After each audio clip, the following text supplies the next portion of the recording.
I'll do my best.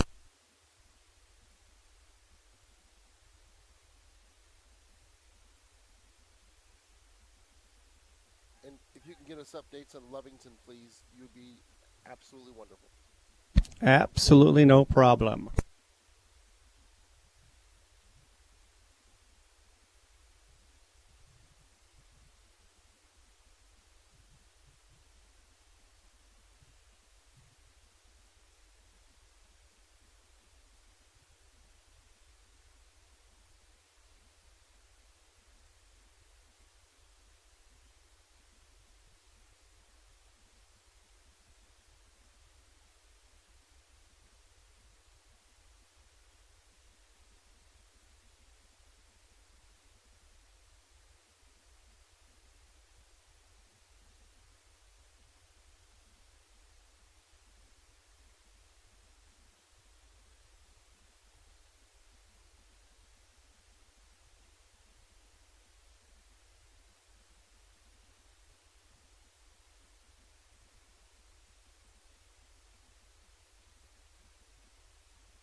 Intro starts in 30 seconds.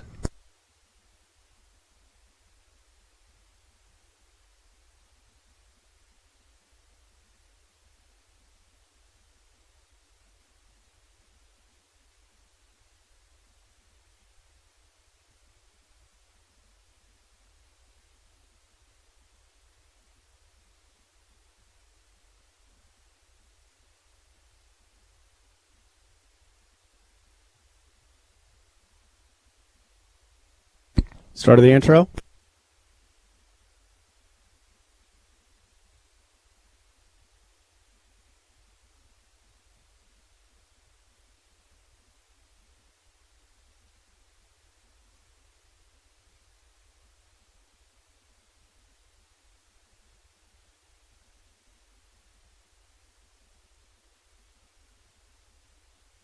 Coming in hot in 30.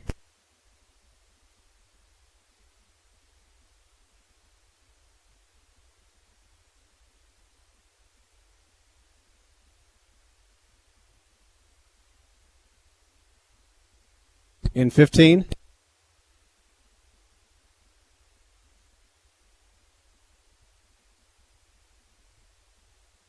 Good luck, guys. 5, 3, 2, 1, cue. Welcome, everyone, to Watson Stadium for Hobbs Eagle football, the final game of the spring 2021 season, and the TJ Parks Bowl, live on Cool 95.7, the Cool 95.7 app, at HobbsAmerica.com, and also on YouTube. Ty Friend and Coach Brian Coltrane with you. Kind of an early start tonight, Coach. A 6 o'clock kickoff here. Hot sun up there in the sky. It doesn't look like the clouds will be blocking it, so I'm thinking those guys down in the field are going to be dealing with those heavy and hot masks down there, but it's the final game, so you're going to put it all on the line. Yeah, absolutely. And you know what? They're so happy to get to play one more and to show that they're improving every game. It's going to be a good game. It's going to be a team that's looking to cut their first win of the season. So I'm pretty sure that both teams are going to come out hot and heavy and do their best to win this one. The Hobbs Eagles are taking on the Onate Knights. Of course, the two teams didn't play each other during the regular season. They are in the same district, but because of COVID, they are not playing each other until now. Onate having some issues. 0-3 record at this point, pretty much trounced by all three of their opponents in Las Cruces. Centennial got them big, 49-17. Las Cruces High, 42-14, and Mayfield, 32-10 last week. So they're really kind of hurting at this point. They were outscored 123 to 41 in those three games. And they got a little bit something extra to play for tonight, not just trying to get their first win of the season. They're actually changing the name of the school. This will be the last game that they play with the Onate tag on, as they will become Oregon Mountain High School starting next season. Of course, they recently just changed the name from Black Knights to Knights, and there is actually some talk of actually changing the nickname again going forward. I talked to a few of the Onate faithful about that before the game. It's a little sentimental value for them, at least. Of course, the Hobbs Eagles are on their home field. Didn't think they were going to host this game at first. They were going to get ripping up this track for the track and field season. They decided to go ahead and host this tonight, and so they'll get that track completely renovated here in the next couple of days. What about that game last Friday night? The Eagles trouncing Artesia 56-27, a 29-point victory.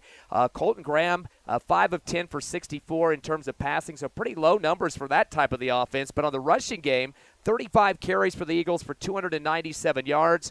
A lot of guys getting involved with the piece of the pie. Caden Travino had 2 carries for 85. Colton Graham had 6 carries for 59. Demetrius Frosto, 9 for 72. Other guys that joined in the cause, Diego Baeza had 16 yards, 37 for Isaiah Licone, and Corbin Thompson with 28 yards on the ground. So almost looked like the offense went to a running attack last part of the season here. That's the beautiful thing about some of the things that Coach Stevens does, is he's just looking to take advantage of whatever you can't stop. And in this case, it was the run. So they went to it and went to it early and often and kept coming back to it and ran it to the ground, so to speak.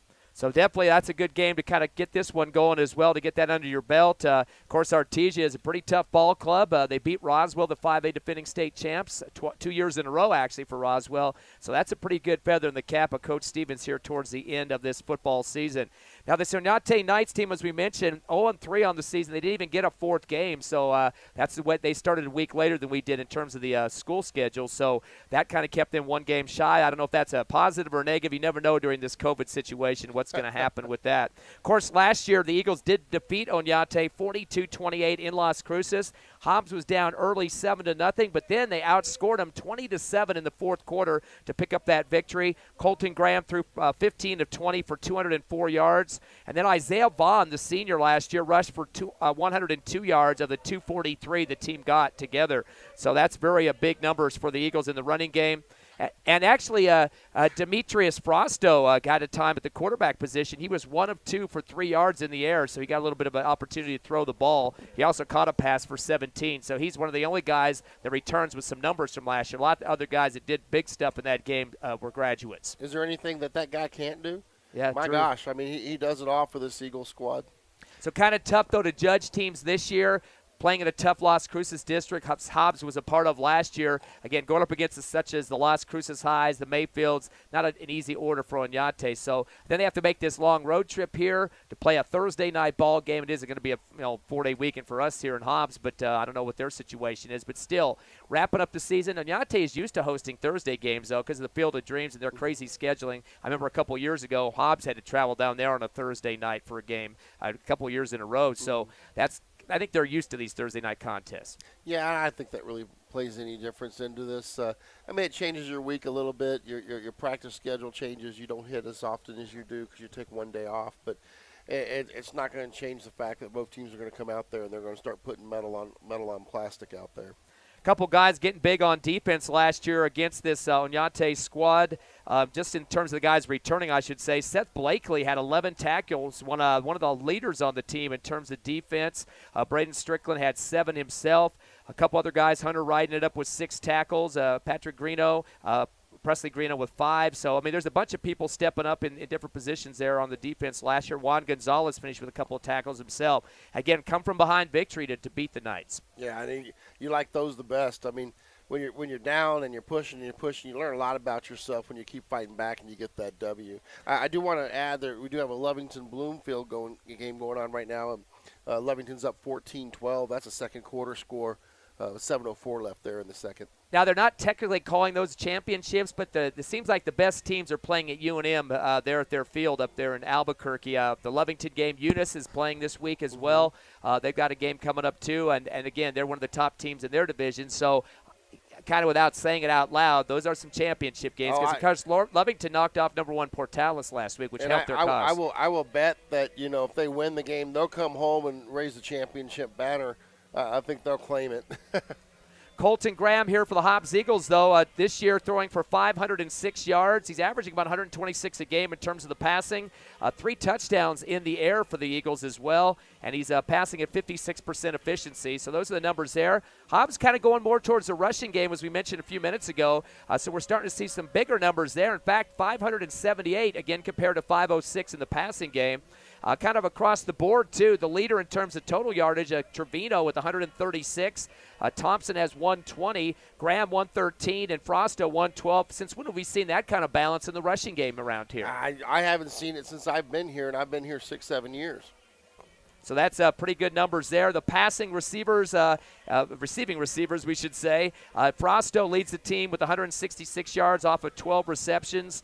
Travino has 159 yards after 6 catches, and Hedrick with 152 yards on 15 catches as well. So those are your top 3, Frosto, Hedrick, and Travino. I'm kind of waiting to see if they're going to end up trying to throw the ball just a little bit. I know in some of the games against their Las Cruces opponents, especially against Las Cruces High and Centennial, the Onate squad was getting beat on some long bombs that kind of hurt them in their games. I bet you we're going to test that, and we'll probably test it pretty early in the game just to see if there's any adjustments made in their defense. And if not, knowing Coach Stevens, he's going to try to rub salt in the wound for sure. Hobbs Eagles are going to come on the field now in their black uniforms and the white trim, and we just saw a backflip to lead the Eagles onto the field. That was pretty impressive for Hobbs to get that done by Demetrius Frosto. He said he could do everything. Now he's a gymnast, too. There you go. The young man's an athlete, and that's the thing about an athlete. They're going to help you any way they can. The Onate Knights will wear their white uniforms and the black pants. We're going to take a 60-second break as we get ready for Hobbs Eagles versus the Onate Knights. And this is the TJ Parks Bowl at Watson Stadium. Come back with us in 60. Clear. I don't we got any audio. I can't hear. Yeah, I turned it. We're still on.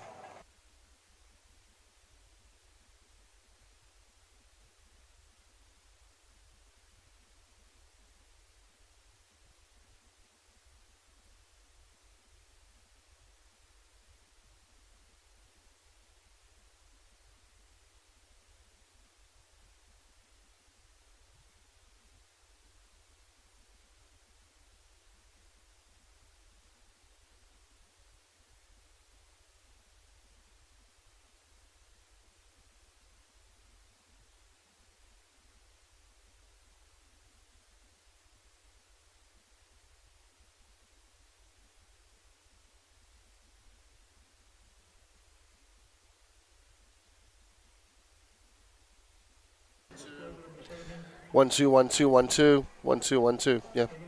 Coming back hot in 5, 3, 2, 1.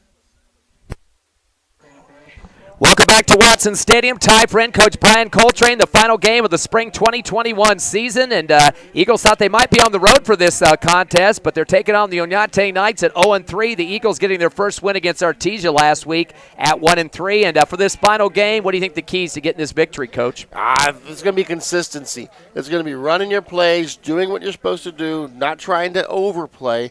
Just do what your coach has taught you to do. Don't fumble the ball. Hold on to it. No turnovers. Make your tackles in the open field. Top tackler this year for the Hobbs Eagle defense, Miller with 52. He's got one more season next year. Definitely a big part of this D. Argott, who just got into that linebacker position to start this year, he is second on the team with 41 tackles. Strickland, the cornerback, he is a senior with 36 at number 3. Jett, he has 25 tackles. He's a senior as well. And Blakely, we mentioned him just a minute ago with the tackles last year against Onate, has 24. So those are your leaders in terms of tackles this season. Jett has the most tackles for losses with 8. Argott with 5. And actually Hensley at number 2, he has 6 on the season. Eagles will receive to get this game started. Again, wearing the black uniforms if you're watching us on YouTube. And Onate in the whites as they get ready to kick off from their 40-yard line. And it'll be an onside kick, takes a few bounces at the 40. The Eagles will let it go out, and there should be a flag flying on this one. Rolls out around the 30-yard line, depending on where they mark it. Didn't see a flag come out on that far sideline for some reason. I don't think anybody touched it there. It looked like the last second pulling a hand away for Hobbs, but I'm not sure if they said that there was actually a touch or not. Yeah, they got that flag out at the 25. There was a bunch of people surrounding it, so you couldn't really see it, but it's there. Caleb Hedrick thought about fielding the ball and then decided to pull his hand back at the last second. I thought they might have got him for a touch on that one. Yeah, I think we're going to make them kick it again. Yeah, 5-yard penalty for Onate as they'll back it up to the 35-yard line. And why not? That wasn't a very good-looking kick, whether it was intended to be an onside or a squib. Either way, it didn't look like it was a very effective kick. So back it up 5. Officials are getting that taken care of here. Of course, we got overlapping seasons going on. Football, basketball. Soccer is still trying to get wrapped up. They got a state tournament on the way. Hobbs Eagles soccer boys got their district championship this week. Oh, so, you got to love that. You got to love it. Those boys have worked hard, and they have put a lot into this for many years to get that W.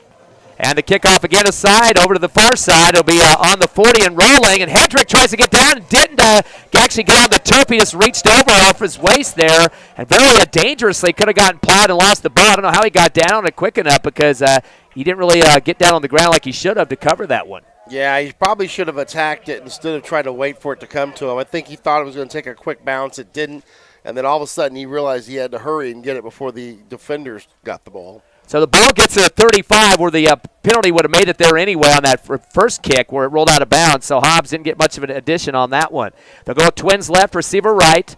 Split formation backfield. Colton Graham waiting for the snap. Handed off to his right backer, angling left to the 35. Cutting back to the middle of the 40. 45, 50, and dragging people with him. And a fumble forward off the hands of Demetrius Frosto. Do they say he was down? I hope so. Very close. It's going to be a 19 making a 20-yard pickup for Frosto as he fumbled on this near sideline. What I love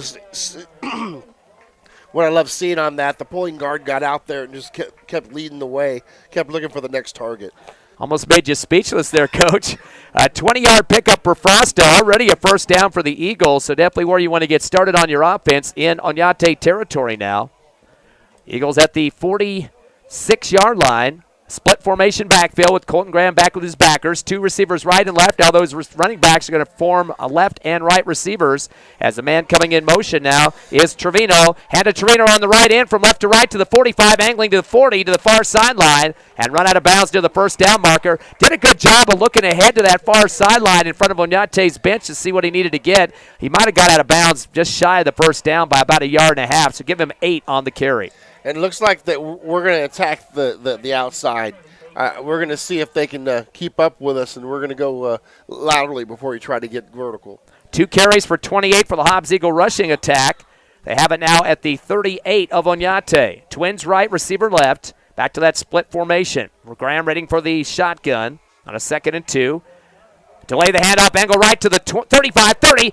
25, 20, 15, 10, 5, and hitting in the end zone. Touchdown, Eagles. And there's the man again. Caleb Hedrick got it that time, loading up in the backfield. Was that Travino? That was Caden Travino. Yes, that second digit, that 4 and the 1, always kind of getting messed up there, but still getting a score for the Hobbs Eagles and the touchdown. And beautiful thing about it was the hole that was opened up.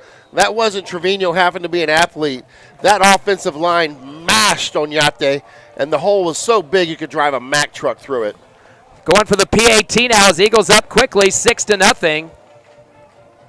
As we're waiting for that kick from Ethan Van Landingham, who's taken over the kicking chores the last couple of ball games. Kick is up, and it's outside right of the upright. So he kind of angled it out there. No good. So Hobbs going to lead 6-0 after the touchdown run. We'll be back in 60 seconds on the Hobbs Eagle Network.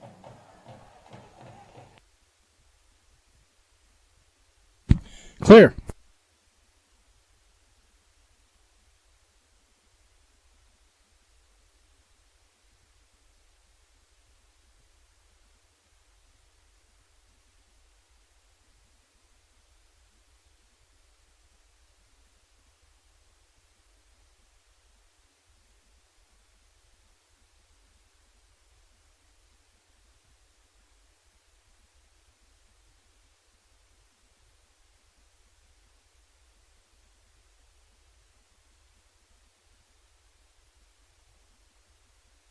$20.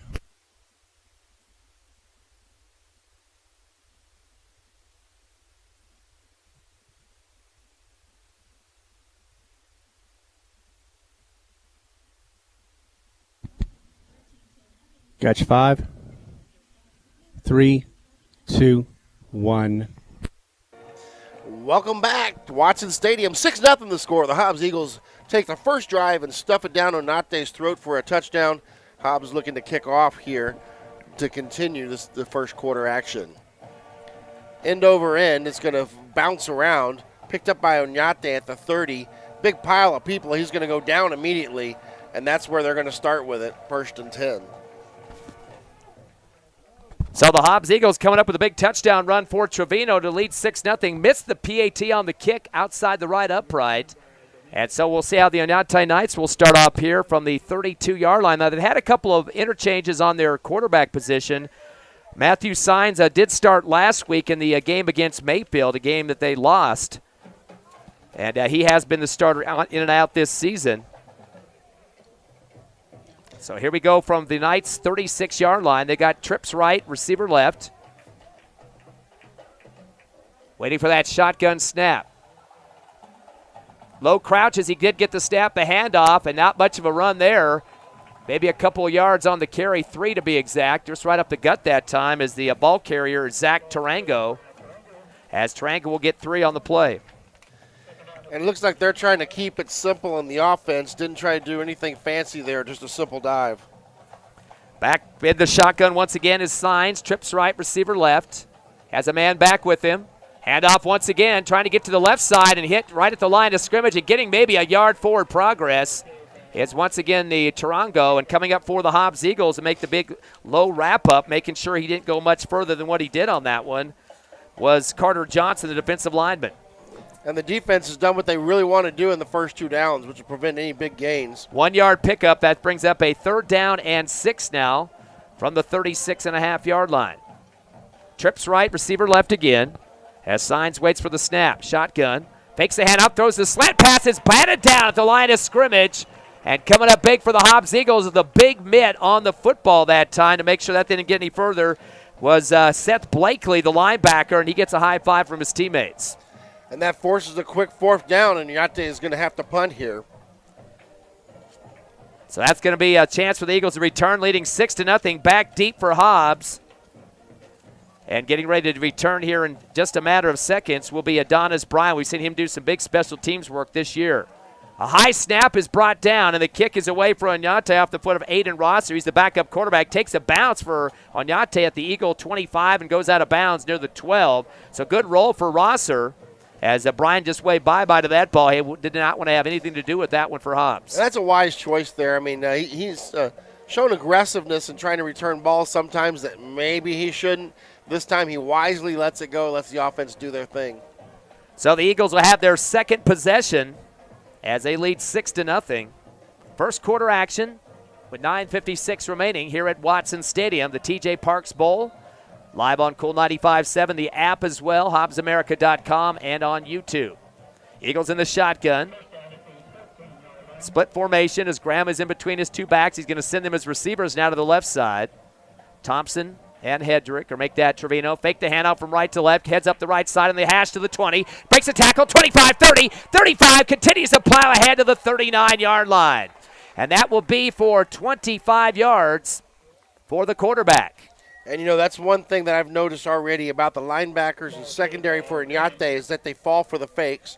And so there's going to be a lot of misdirection, I think, in this game where you see the fake go one way and the quarterback goes another, or vice versa on counter plays. 24-yard pickup to the 39 of the Eagles. First down, their second of the ball game.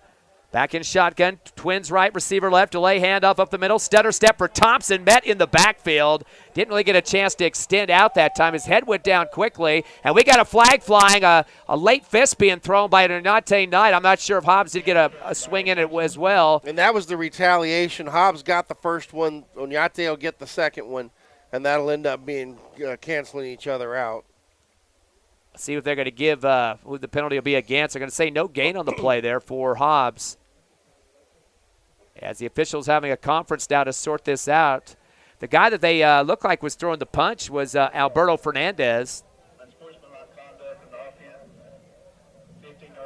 Boy, I think they went the reverse of what you thought, Coach. They called the first man because we didn't see that, but we saw the retaliation blow I right saw the first man. A kid was getting up off the ground.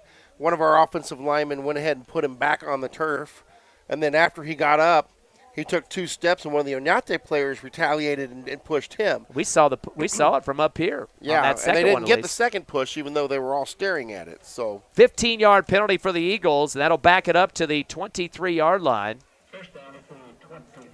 And that'll be a first down and 35 now for the Eagles. Shotgun for Graham, Twins left, a pair right as well. 3-step drop, make it 5 now at the 14. Throws a dump pass to Thompson, far sideline, 25, 30, zigzagging, 35. Still trying to push to the original line of scrimmage and gets out, knocks over that marker over that far sideline. So he gets 15 yards exactly. He knew where to go, at least saw that orange target over there and headed to it. Yeah, and he did what he needed to give us a 3rd and 10.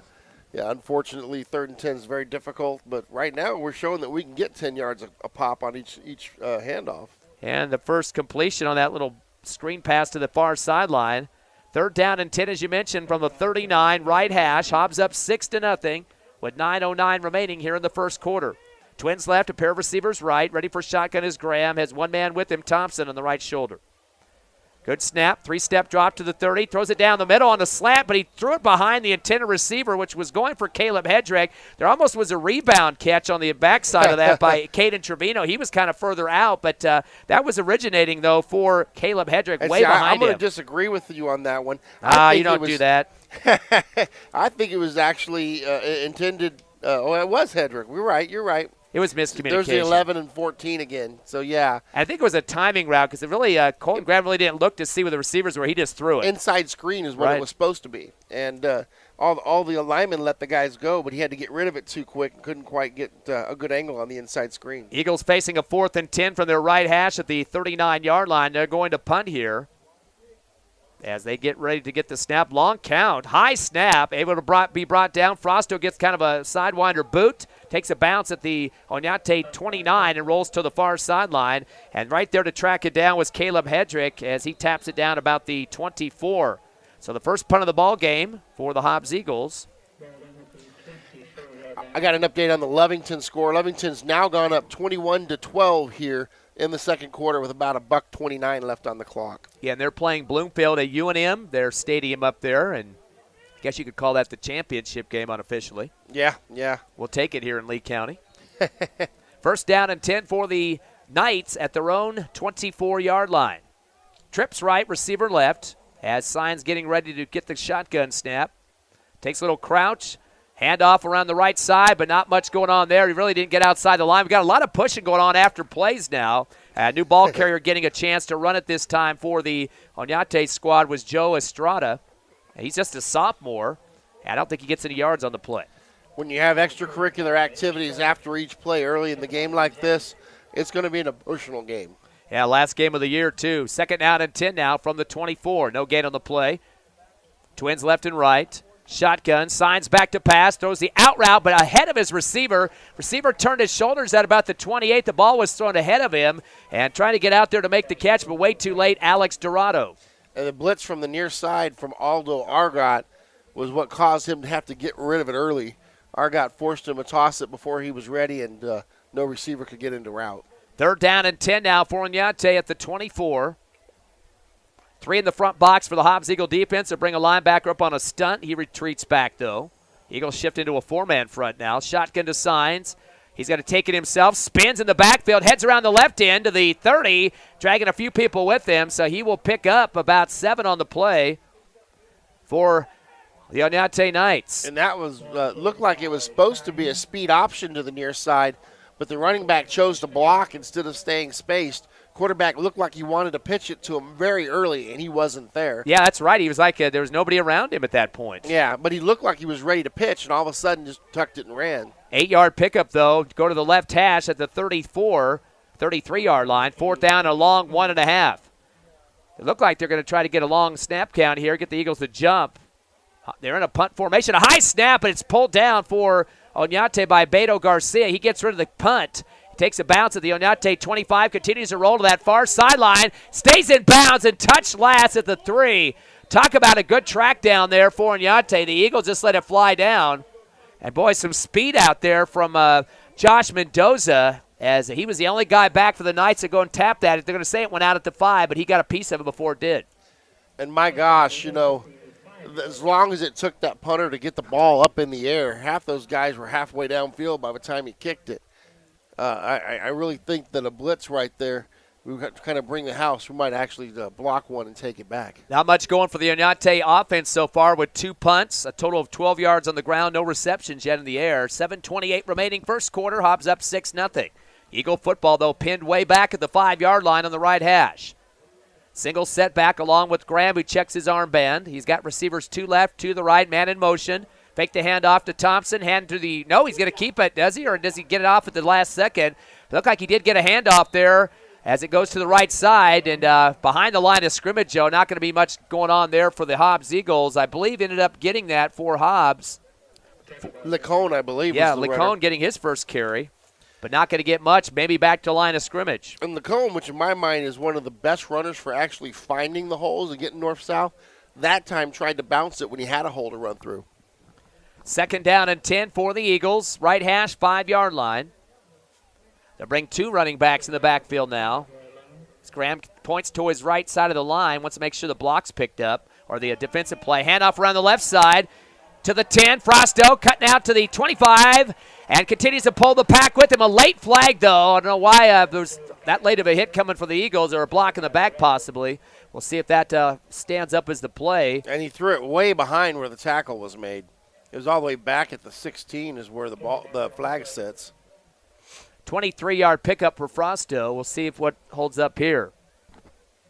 Still look like the officials pointing towards Hobbs. Not a good sign on this near sideline. There's another flag back around the 18. There was actually 2. A late one came from the back judge deep in the defensive backfield. And it's going to be a 10-yard mark-off against the Eagles. Let's see if they get another signal on this for us. Probably a block in the back if it's 10, either that or a hold, but it was way down on the down the field. So that's going to be a net gain of about, what the heck's going on here? He just tacked on an extra 10. They marked it from the point of the spot of the foul. Well, yeah, but that's further than, okay, well, does that get any net gain? No, it's back at the, I get that would be a net gain, though, of about, we'll start at the 5. Yeah, I so got about plus 2 3. yards. Yep. So we'll give 3 to Frosto that time. 2 carries for 23. And I believe statistically, and this is the old sports information director in me, he gets the run. No, he gets a positive yards. And then, so he'd get the 20-so yards on the run, and then you'd take the 15 back from the penalty. We'll have to check the book on that one. Yeah. 2nd down and 7.5 for the Eagles at the 8-yard line. Twins right, receivers 2 to the left. By himself is Graham, pump fakes, throws the curl route to the 15, and bobbling it at the sideline. Could not come down with it for the Eagles. And unfortunately, would not even had a first down regardless. Almost a catch for Caleb Hedrick. Hobbs now 1 of 3 in the passing game. Got to get some credit, though, the defender, the cornerback, Marcus Raimondo, on this near sideline, as he was kind of on his back that time. Not a PI, but really kind of pushing on him the minute he touched the ball. And flat on his back was Hedrick trying to get that into his chest. Yeah, he had a good opportunity to pull it in, but once you start to bobble it like that, somebody else is there. You're trying too fast. You're trying too hard to get it, and he just couldn't control it. They're down and 7. Shotgun from Graham. He's going to go with the handoff around the right end. There goes Travino stretching it out right side to the 10, to the 15. He's very close to that first down marker. Needed to get 7, and it's going to be touchy and go on this one.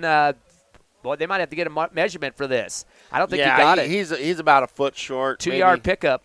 Maybe even a yard. So Travino now with 3 carries for 46 yards, that touchdown run. Your line's been manhandling. Hey, we're on our own 15. Why not go for it? I don't think that's going to happen. Clock down to 6:07 left, first quarter. Hobbs up 6-0 after that touchdown run, 36 yards for Travino earlier in this first quarter. Ball's on the right hash, just shy of the 15-yard line. They need to get to the 16 for the first down, but I think this would be very ambitious for Coach Stevens to pull the trigger on this fake punt. This is a freeze play, if anything.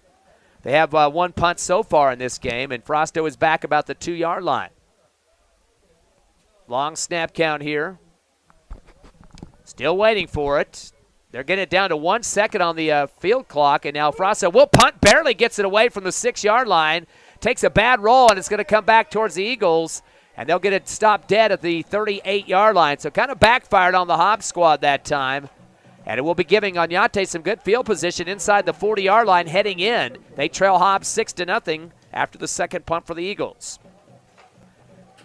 So we're going to have to see what Onate is going to try to get untracked here offensively. Again, only 12 yards rushing, no passing yardage so far. So on 2 possessions, not doing too good of things at this point. Ball be marked at the 38-yard line on the tip of the football. As Signs will be back underneath the center now, as he's going to back out of that to the shotgun, has a single setback with him. Trips left, receiver right. Hobbs will send 5 in the box and back off one of those guys.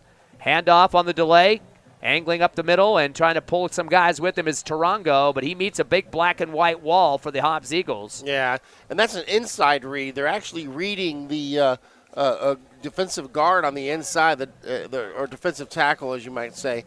And if he crashes down, the quarterback's going to pull it and head through the 4 gap on that. He didn't see him crash, so he handed it off. Well, very liberal spot to a 3-yard pickup to the 35. Second down and 7 for Onate. Twins left and right. Back and shot his Signs. Stays at the 40. Throws the slant route, and it goes over the head of his receiver, way over the top. Trying to come down the left side was Beto Garcia, incomplete.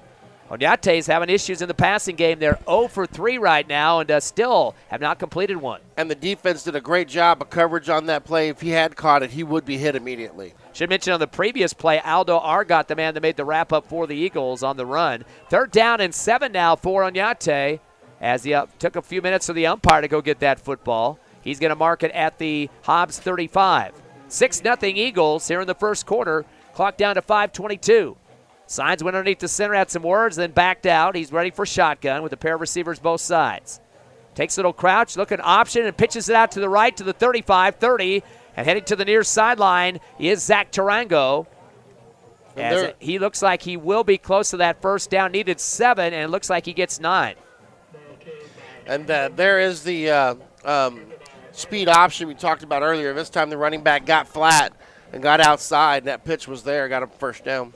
That's 4 carries for Tarango for 16 yards. First and 10 now for Onate at the Eagle 26. Shotgun, give it right back to Tarango, angled left, and he's going to get buried at the line of scrimmage. Might have moved the pile just a bit. Hobbs trying to get low on him that time and going for his knees and getting those out first for the Hobbs defense was Kenyon Singleton, the linebacker. And I saw Blakely there as well. It looked like they redirected his motion pretty quick.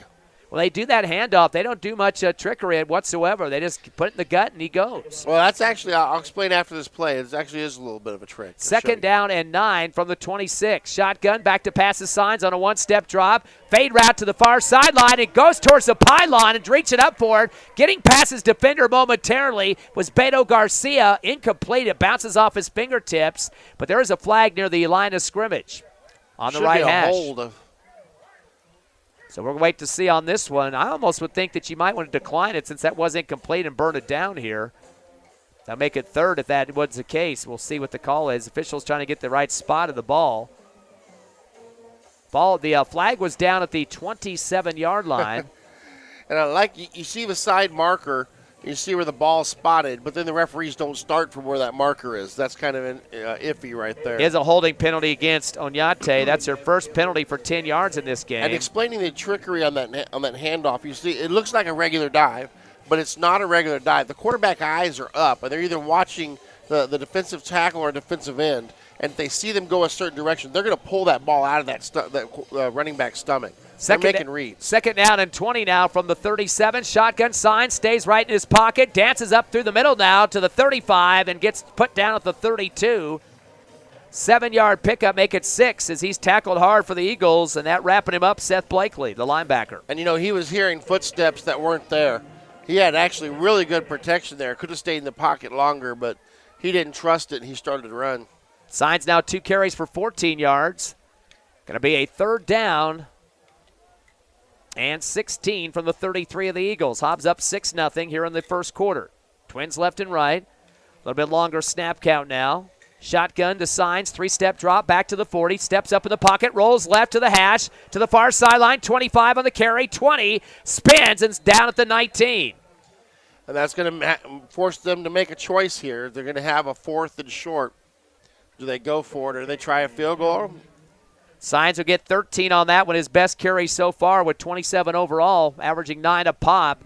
4th down and 3, almost make it 2.5 for Onate on the left hash at the 19 of the Eagles. They're going to get in that power position here and trying to get the Eagles to jump, I would imagine, on a hard snap count. I suspect we're probably going to see another one of those zone reads. Twins right, receiver left.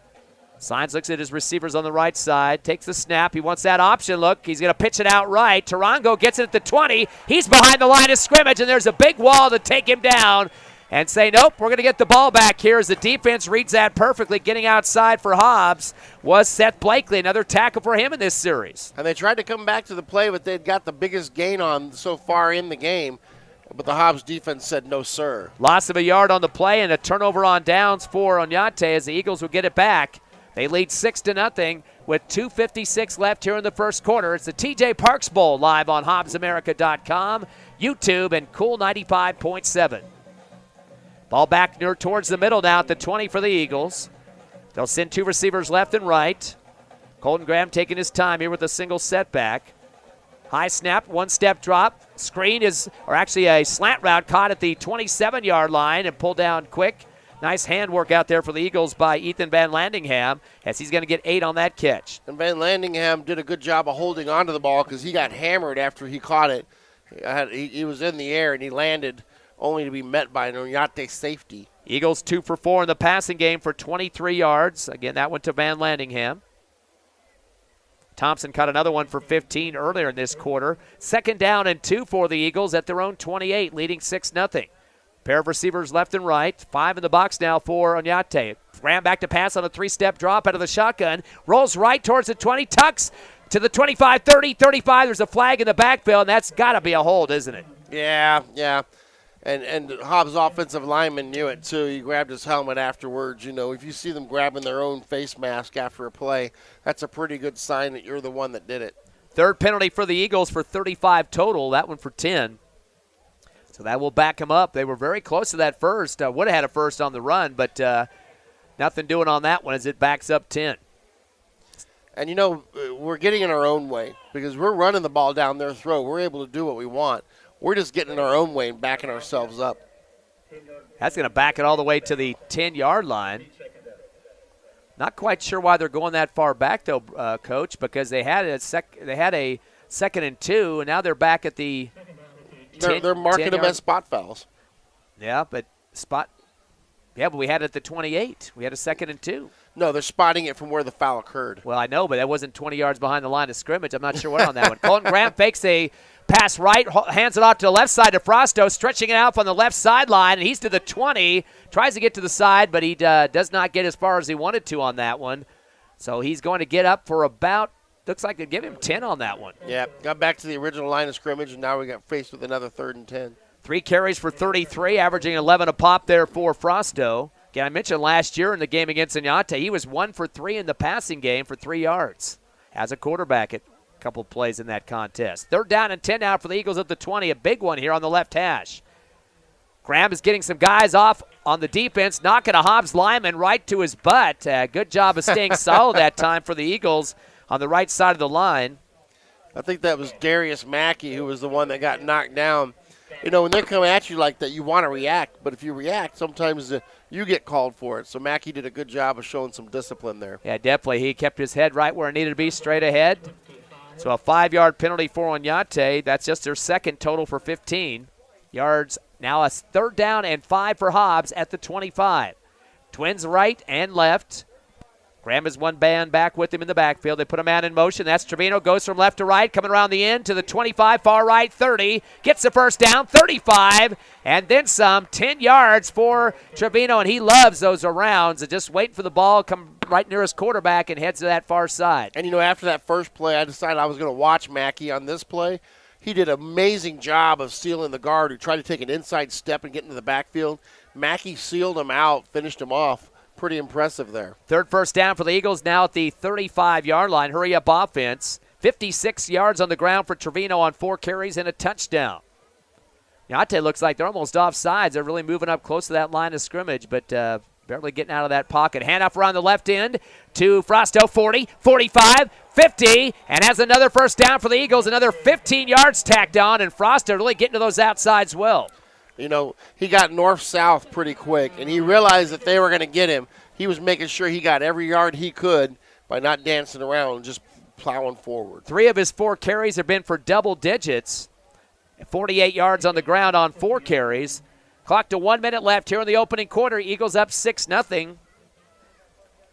5 first downs for the Eagles. Man in motion is Travino. Fake the handoff to him. Give up to the left side instead to Thompson. And he's got a couple of 2-on-1 looks coming at him defensively, wrapping him up quickly for the Onate defense. Carlos Marshall, the defensive end, after a 1-yard pickup. Yeah, I didn't really have anywhere to go on that one, but, you know, ended up getting forward motion. And, you know, you take what you can get sometimes. That happens in the running game. Coach Stevens has kind of moved more to a running game. Is there a reason for that, you thought? Maybe about the 2nd game of the season? This has been a pass-happy team the last 3 or 4 seasons. I think it's one of those things where he's always wanted it to be balanced, but the kids are finally figuring out how to be more run blockers than pass blockers. You know, it takes a while when you have to shift your program from one to another. 2nd down and 9 for the Onate 49. Give the ball to Travino heading right to the 50. He's going to stretch it out as he usually does. 45, 40, 35, 30, 25, 20, 15, 10, sideline, 5, touchdown.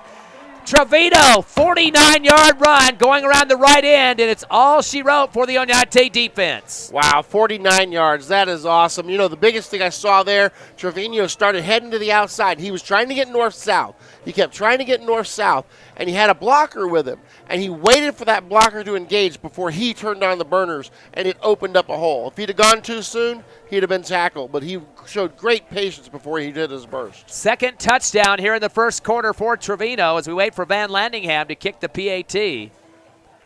Hobbs missed their first one off to the right. Good snap. Boy, the end gets her out there quickly. Looked like he was offsides for Onate. This time the kick is no good. Off to the left, so Hobbs missing both PATs. They lead 12-0, though, coming off a couple of touchdowns from Travino. We'll be back as we end the 1st quarter here at Watson Stadium. Clear.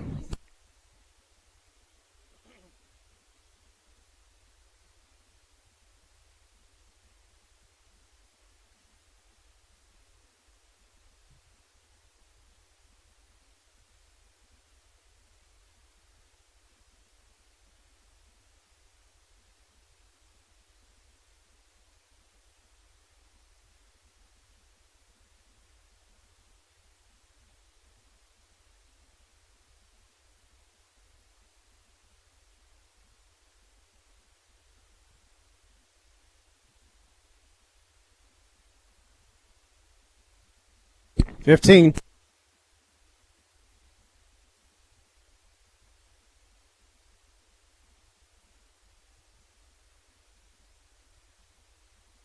Got you back in 5, 3, 2, 1. Welcome back to Watson Stadium, where the Hobbs Eagles are up 12-0 on the Onate Knights. As Hobbs is going out there for the kickoff. And that's a good way to start the first quarter, get up 12-0, show that you can move the ball at will. Once we clean up the penalties, we should be looking pretty good, Ty. Yeah, Caden Travino now with 5 carries, 107 yards, 2 touchdowns, 38 and 49. I mean, you can't beat those numbers, and we're only one quarter done. Yeah, right now we've shown that we can evoke our will on them. We just got to keep our composure and make sure we just do our jobs and nothing more. Invoke our will, and I think the Knights have signed their will at this point as they're down 12-0. A fumble on the onside kick. Sun's right in our eyes, and the Eagles have recovered at the Onate 44-yard line. I think the guy that comes up with it for the Eagles, and he comes off with a fist in the air, Isaiah Montez, as looked like it came off the hands of an Onate Knight, one of the sure hands team, the front line, usually the guys that are going to get on top of that football, but that time it popped out. So Hobbs will get it back in Onate territory at the 44. That's the worst place the sun could be right now, Coach. Oh, absolutely. It's hard to see, and I know there's a glare on the video feed. Best we can do right now because that sun's right in our eyes. But that onside kick took forever to get 10 yards, but we ended up with it. So a fumble for Onate, Eagle football. 1st and 10 from the 44. They leave 12-0 here in the second. Back to passes, Graham throws a little bubble screen to the left side. Frosto, 40, 35 to get that first down. He continues to drag a few people, and he will have 12 on that catch. And I tell you what, Hobbs got a great block from Caleb Hedrick on the outside. Almost sprung him for a touchdown there, but Hedrick peeled back and absolutely leveled one of the defenders from Onate. First catch for Frosto for 12 yards. Eagles are 3 of 5 in the passing game, 435 total for Colton Graham. Eagles pick up a first down. That's their 6th. They have it now at the 34 of the Knights. On the left hash, shotgun for Graham, twins left and right. 3-step drop, pump fake. He wants to fire the fade route to the near sideline. A spiral, but goes past his intended receiver, Frosto, by about 7 yards up the near sideline. Ball bounces at the 5 as Frosto still in stride at the 10. Yeah, and Frosto had about 3 yards on that defender. That was, if the ball could have been delivered, that could have been a touchdown. So Demetrius Frosto getting some opportunities in this game. He is a senior, by the way, so this is his last official game with a black and, I guess you could say black and white uniform tonight. Don't see a lot of gold on it at this point, but it kind of makes the Eagles look a little bit more tough out there, or that more of the black look. Yeah, and he's excited to play this game. I talked to one of his family members that was just so proud of him today, and it's great to see these young men out here. 2nd down and 10 from the 34. They go with a handoff around the right end, but trying to bounce out, now trying to cut it back for the Eagles is Travino. Came from left to right and trying to get his blockers to maneuver him forward. He was trying to see who they're going to give him a gap there, and it took a little bit of time to get forward. And that's the most disciplined response I've seen from Onate on any run that went to the outside so far. They had been getting up the field too much. When they get up the field, that allows us to create gaps. That time they just played it laterally and just ran us to the sidelines. 6 carries, 108 yards for Travino now on the right hash. 3rd down and 9 from the 33. Delay here. And that might have been designed that way. It's like you were mentioning before, kind of looked like you're going to put the ball in the gut to Frosto and then head right. Graham stayed behind right in his area to kind of give a little bit of a kind of like you're camouflaging him there that time. Well, it was a fake one way, and it was designed to be a lead from the running back or a handoff to the running back from the opposite side. But that running back took about 2 steps and stopped, and the quarterback just kind of took off and ran himself. Now, if that was a lead, then the running back should have hit somebody. If it was a handoff, then the quarterback should have given it to him. And no gain on the play on that one. So 4th down and 9 for the Eagles at the Onate 34th. Big thing from last week, too. Eagles did not get sacked. Graham did not go down once in the backfield. 3-step drop against Artesia I'm talking about. Throws a long out to the far sideline and goes up over the hands of the Eagle receiver Travino. It did touch his fingertips. He was up as high as he could get. That would have been short of the first down by about 3 yards, but I think he would have gotten it just by the run after that. So that will be a turnover on downs on the incomplete pass. The Eagles are 3 of 7 in the passing game. And, he had the opportunity. The ball was delivered high. Trevino didn't get an opportunity to make a play with it. So that'll give it over on downs to Onate. They'll have it at their own 34-yard line, trailing 12-0 here in the second quarter with 9:59 remaining.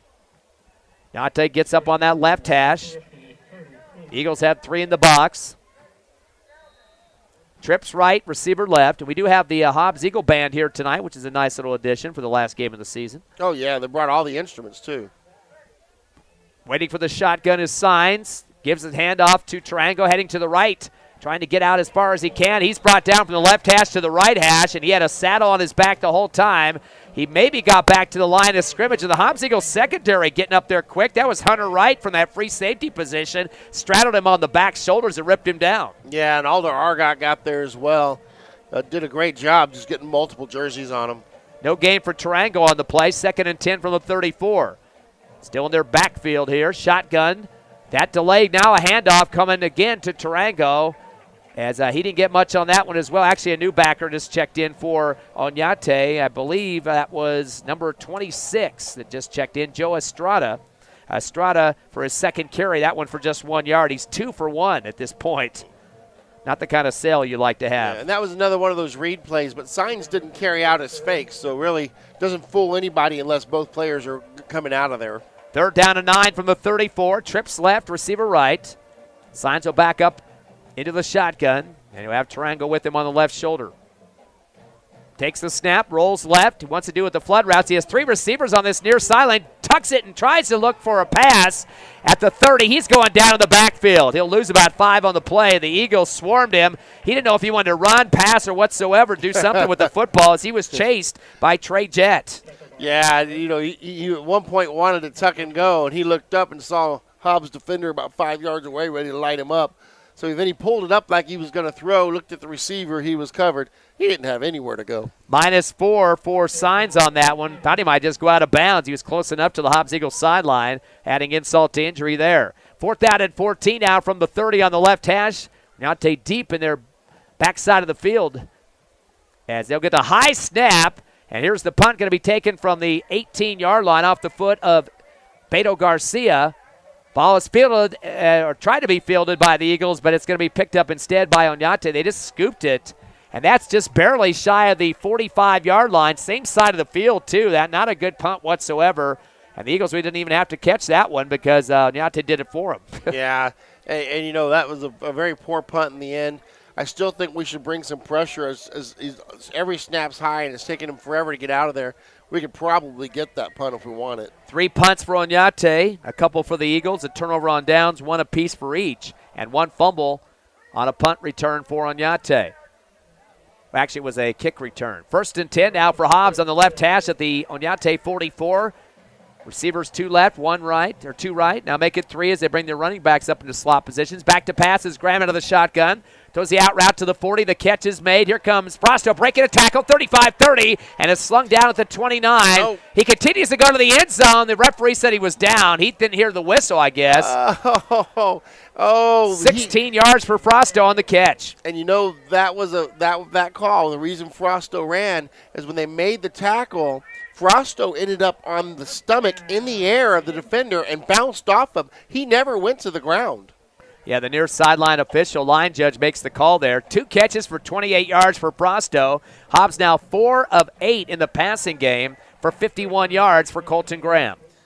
My, oh my, that's a touchdown we lose because of that. 7 first downs for the Eagles at the 28-yard line of the Knights on the right hash. Split formation backfield, twins left and right. Going to send those backers now as receivers. Trips left, 2 right. Back to pass, 3-step drop for Graham. He'll fade it to the right corner of the end zone over the shoulder and barely misses the outstretched hand of a wide-open WR. That was Caden Travino near that back pylon on the right corner. He beat his defensive back by about 8 yards as he's way into the end zone. Nobody even close to knocking that ball away from him. Yeah, all he had to do was just lay it in there.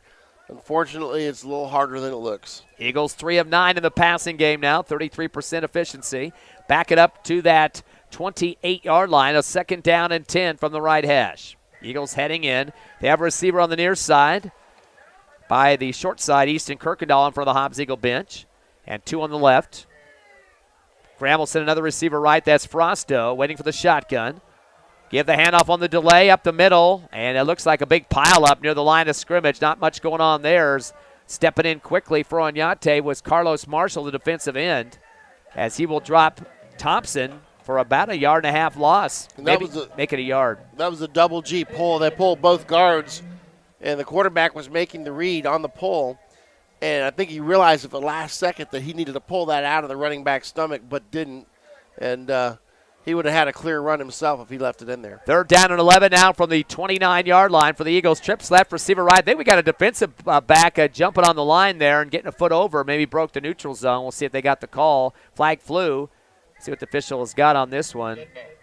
It is an offside penalty against Onate, so I guess I got lucky on that one. 5 yards. That'll be the 3rd penalty. Total of 20 mark-off here for Onate. That'll bring it up to the 24 of the Knights. Hobbs football, and there's a timeout on the field. I think the Knights are going to talk about it for just a second. We'll take a 60-second break. 6:32 left, second quarter. You're here at the TJ Parks Bowl game at Watson Stadium. Hobbs up over Onate, 12-0. Be back with us in 60. Clear.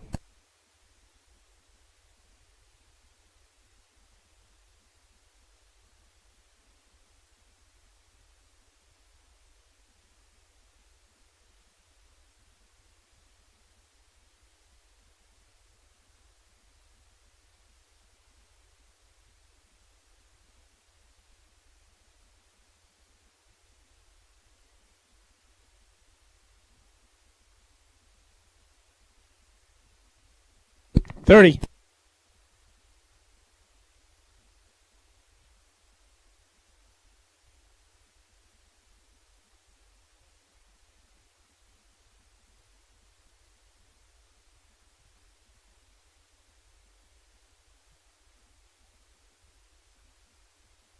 Back in 10. 5, 3, 2, 1. Back to Watson Stadium. Ty friend Brian Coltrane. It's a 3rd down and 5 for the Eagles at the 24 of Onate. Colt Crab's going to have the quarterback keeper to the right side, and he puts his head down a little bit quick, and he's brought down after about 3 or 4 yard pickup close to the 20. And he was brought down to the turf for the Onate defense by Albert Fernandez, the defensive tackle. They're going to give him about 3 on the carry for Graham. That's his 3rd carry for 27 total. And here's that 4th and 5. Do we doubt that he runs the check with me freeze here? Yeah, it's going to be about a 4th and 4, so that would be a first down if they could get this jump by Onate. They had a big jump just a few seconds ago. Why not come back to it? They're on the right hash, a 4th down and 4 from the 23. Shotgun by himself, Graham at the 30. He's going to throw the route down the right side of the end zone and just threw it straight ahead, and there's the man, Frosto, just waiting for it. 24-yard touchdown catch. Frosto got past his defenders, and they are getting a first step on those cornerbacks on every pass play now. Well, you said it before the game. You had mentioned to me that everybody was throwing the ball all over the field on them, and you were wondering if we were going to test it. It looks like we are. So Frosto making his 3rd catch of the ball game for 52 yards. That one for a touchdown. As the Hobbs Eagles tack on 6 more, 18-0 here in the second quarter. And they might be going for 2 after missing a couple of PATs early on in the first. Hobbs will have trips left, receiver right. A direct snap to Thompson. He's going to hand it on the reverse, left to right, and there goes Frosto again, scoring the 2-point conversion right side of the end zone. Oh, nice, well-designed trick play. Quarterback steps off, acts like he's talking to linemen. They snap it to the back, who hands to Frosto on the reverse. Onate didn't even see it coming. So the Hobbs Eagles extend it to 20-0. 5:46 left here in the second quarter. Eagles leading over Onate. Come back to the TJ Parks Bowl in 60 seconds. Clear.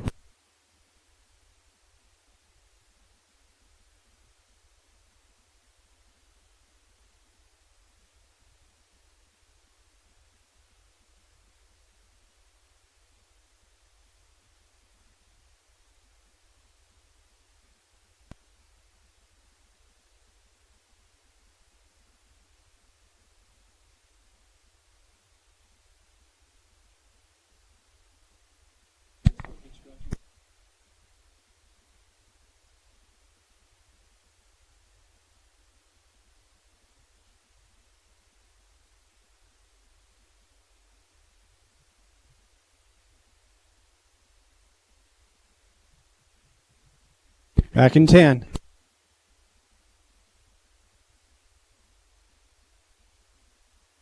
Back here at Watson Stadium, the 3, Onate Knights. 2, 1.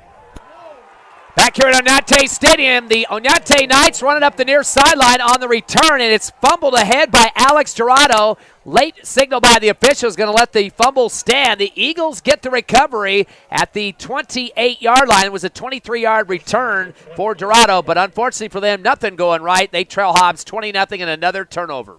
Well, that's desert weather out there. When it rains, it pours. It may not rain often, but, man, when it does, you start to have it happen often. That's what happens with teams when you're struggling, you're 0-3, something goes wrong, everything just tends to go wrong after that. Eagles football, 1st and 10 from the 27. Back to passes. Graham, fade route, far sideline, over the shoulder, in the end zone. Let's see if it's a touchdown. We're waiting for the official signal. Yes, it is. 28-yard pass reception, left of the end zone, and going up big for the Eagles was Caleb Hedrick. And the Onate coaching staff ran all the way down the sidelines to protest, screaming at the ref. But great job out there on the catch. There was no doubt that he came down with that. Were they screaming about the reception or the fumble that came on the kickoff return there? Probably both. Yeah, I hear you. Yeah, they're probably not happy with either one, but probably not much they're going to do to be happy anyway. So Hedrick with the big 28-yard reception. Yeah, it seems to be senior night. A lot of people scoring with that senior designation behind their name. Here's the PAT for Van Landingham as he does put it through the uprights, and he's just a sophomore, though, so he's going to step up for the underclassmen. The Hobbs Eagles extend the lead to 27-0, 5:28 remaining as they lead Onate here at the TJ Parks Bowl at Watson Stadium, live on Cool 95.7 and on YouTube.com. Clear.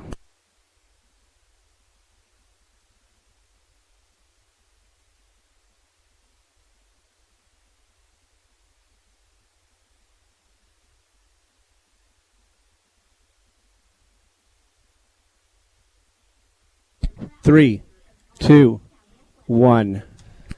Welcome back to Watson Field. 27-0 the score. The Hobbs Eagles trouncing the Onate Knights here early in the second quarter. Still 5:28 here left in the second, but man, it's pretty nice to see the offense moving, the defense moving, everything really clicking for these Hobbs Eagles tonight. Yeah, that's right. Frosto has 3 catches now, 52 yards. Hedrick 1 for 28. Thompson 15. Van Landingham 1 for 8. So already 4 receivers involved in the action. Eagles going to kick off again. The last one was fumbled by Onate on the return, and a quick turnaround for the Eagles to score. They're going to kick it away this time deep towards the goal line. It is caught by Onate in the middle of the field, brought up to the 10. 15 on the zigzag, and knocked down on the left hash. So that's about a 16-yard return for Onate, brought back by Ricky Villegas. Yeah, our special teams has caused 2 turnovers, all right. So you got not just the offense and defense clicking, you're getting it done there too. And that was a great coverage on that kickoff. I believe that was Isaiah Montez. It was the one that made the tackle on that return. So Hobbs now will play some D again, but they have a nice little cushion on the scoreboard, 27-0. Onate just trying to get some offense going. Really haven't been down to the Hobbs Eagles, pushing them towards the other direction for much of this ball game. On the left hash, 1st and 10 from the 15.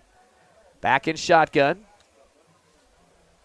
is Signs, waiting for the snap, trips right, receivers 2 left. Fake the handoff right, and then throw the slant pass, caught at the 26-yard line, 11-yard pickup. First reception of the ball game as a connect made to Beto Garcia for his first catch. I want to apologize to those of you watching the video feed at home. The sun's directly into the camera right now. And apologize, we can't get any better feed at the moment, but it will clear up here in a minute. Second first down for Onate. 1 for 4 in the passing game for 11 yards is Mark Signs. Handoff on the delay around the right end, trying to get out there as best he can, but he's going to meet a wall. Zach Tarango, and the Hobbs Eagles will take care of business.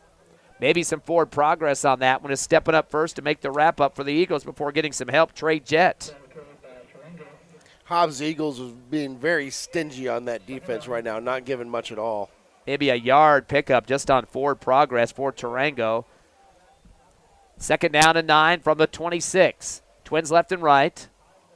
Signs again, long snap count. Turns and fires the pass. Another slant to the right side this time. Connects to the 36. Another 8 yards. On that far side in front of the Onate bench, as making the catch that time was Eric Dominguez. That'll bring up a 3rd and short, probably less than a yard here. So back-to-back receptions for the Knights. They're 2 for 5 in the passing game for 19 yards. 3rd down, actually, they give him 9 on that one. 3rd and 1 from the 36. Here comes that dive again. Trips left, receiver right. Signs, takes the shotgun. Lost the football at the 30th, rolls on top of it. Big loss on the play, too, about 5 yards. So not what you want to have happen is your passing game starting to light up a little bit. Yeah, they start moving the ball and getting in position to do something, and all of a sudden that happens. Now we're back in punt situation for Onate. They got a 4th down and 7 from their own 31, but they do trail big, 27-0, so they might just put the money down on the table and try to go for it. Looks like they are going to go for it on a shotgun. Trips left, receiver right. Signs, slaps his hands, trying to get the Eagles to jump. They're not going to fall for it. The 4 on the front for the Hobbs. Good snap. He is going to punt it anyway. A high one, though. And it's going to sail end over end, but it drops at the Eagle 46. And it's going to be stopped by Onate at the 47. And as it was fielded for the Knights by Alex Dorado. So Hobbs gets another possession. Very great field position now at the 48 on their side of the field. But, again, they could be knocking the door pretty quickly, leading 27-0 here in the second with just 3:12 left before the half. Yeah, that's enough time to get a nice sustained drive, and you know, you can take your time. You're not being rushed here. Hobbs gets back up on the line, not wasting a lot of time. 1st and 10 from the 48. Twins right and left. Graham in the shot. Got to go with the handoff and go to the left side, and not much going on there as the Eagles don't get the blocks as Onate squirts through. Yeah, Thompson get very little, maybe back to line of scrimmage if he's lucky. Yeah, they handled that one really well. That time, line shuffled up, people filled holes. There was no cutback lanes. Good job for the Onate defense on that play. Go ahead and give him a yard on that one. Right now, Thompson 4 carries for 1 yard as he gets out to about the 48.5. Send those 2 receivers left and right, and we got a timeout on the field. The Eagles want to kind of mix up this offense just a bit, so Coach Steve is going to call the time.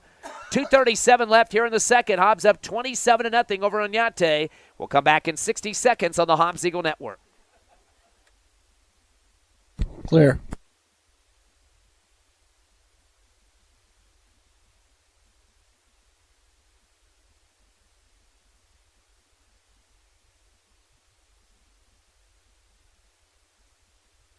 Bring it back in 30, please. Will do. 10.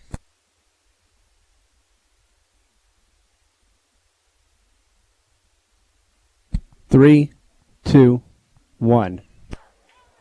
Welcome back, Watson Field. 2:37 on the clock. It'll be a 2nd and 10 situation for the Eagles as they come back here trying to put more on the scoreboard, up 27-0. Like to thank our sponsors of Hobbs Eagle football, including IPS, XL Energy, Hobbs Rental, Eunice Pump and Supply, Outlaw Grill, Lasco Construction, NMJC, Fulco Trucking, Albertsons Market, Marker Services and Air Conditioning, Cappuccino Coffee House, Rent-A-Center, TDS, 8-Tech Air Conditioning, Lee County State Bank, and Forest Tire. Eagles going to run around the right end and angling to the near sideline out close to the 47. That's going to be about a 6-yard, make it 7 for Travino as he comes right in front of the Hobbs Eagle bench on this near sideline. Yeah, when you want to get some yards, that's a good go-to guy right there. Caden Travino has been solid for you all night. 6 on the carry they're going to give him on that one. He has 114 yards so far on 7 carries. 3rd down and 4. Ball at the 46 of the Knights on the right hash. Eagles up 27-0 here late in the second quarter. Trips left, receiver right. Graham in the shotgun. Little low of a snap. Hand to Thompson, heading around the left end, trying to scamper out and doesn't get the angle he wanted to. Is trying to cut the corner, and he's met by a couple white jerseys. Got back to the line of scrimmage as the angle was shut down on that front line for Onate by Carlos Marshall, the defensive end on that side. Missed blocks on that one. The lineman knew it, clapped his hands afterwards, you know. Sometimes that happens. 4th down and 4 for the Eagles at the 46-yard line of the Knights, middle of the football field, just on the tip of the big H logo in the middle. Coach Stevens going to keep his offense out there. Probably a hard snap count, first of all. He's got twins left, trips right, shotgun, 4-step drop, Stevens going to roll right to the hash, to the near sideline. 40, throws it on the run. Coming back on the curl to help out his quarterback. And making the catch is Travino at the 38-yard line. Gets the first down, then some. That's an 8-yard reception. A great job to know his quarterback was in trouble and came back to get the ball. So Travino now with his first catch of the ball game for 8 yards, as Hobbs now with 7 receptions out of 13 attempts. First and 10 now from the 38 of Onate. That is their 8th first down in the ball game from the right hash at the 38. Pair of receivers left and right. Delay handoff to Thompson. He was going up the middle, then cut outside left, but he's met with the hip pull down there from Onate after a 1-yard pickup. Nice read for the front man again. We just mentioned a second ago, Carlos Marshall, as Thompson, I guess, got a forward progress for a yard on that one. Yeah, you know, that forward progress is a key here. Don't want to lose yards.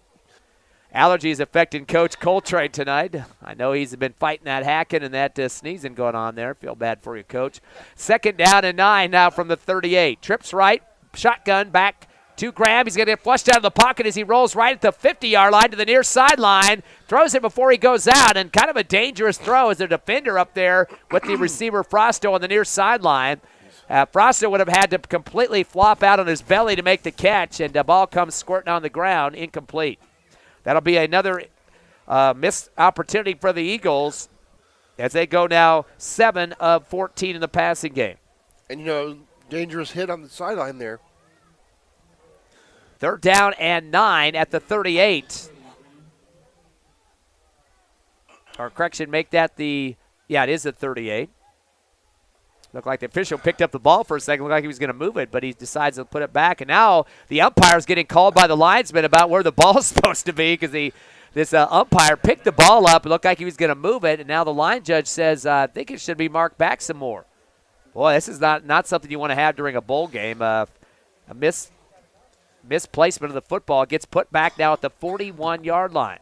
So that's about a 2-yard difference now. The Eagles got a 3rd down and 12 instead of a 3rd down and 9, which is a big difference for your squad. Do they mark him out of bounds instead of an incomplete pass? Oh, that's a good point. That might have been what they did end up doing. So that would be a loss of, about 3 yards on the play, maybe 2 more like that. So let's give a -2, not wanting to do that, but the official does change it up a little bit. So no incomplete pass on the last one. Got a third quarter score coming in. Lovington 21, Bloomfield 12. The unofficial state championship game for the Lovington Wildcats there at UNM. 3rd down and 12 for the Eagles at the 41-yard line of the Knights. Shotgun, and we got a whistle. Stopping the action. Knights called the timeout. During that stoppage, when they got the ball moved back before that play snapped, I think Coach Stevens was actually got his team on the sideline to set up a play, and I think Onate realized things had changed, so they go ahead and call the timeout to adjust. 12 seconds left here in the first half. It's 27-0 Eagles. Back in 30 seconds on Cool 95.7, HobbsAmerica.com, and YouTube. Clear.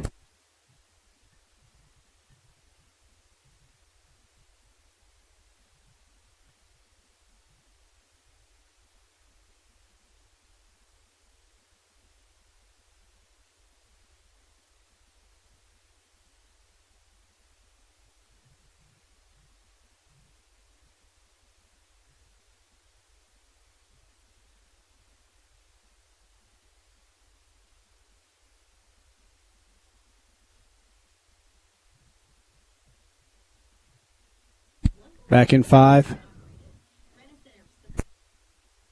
3, 2, 1.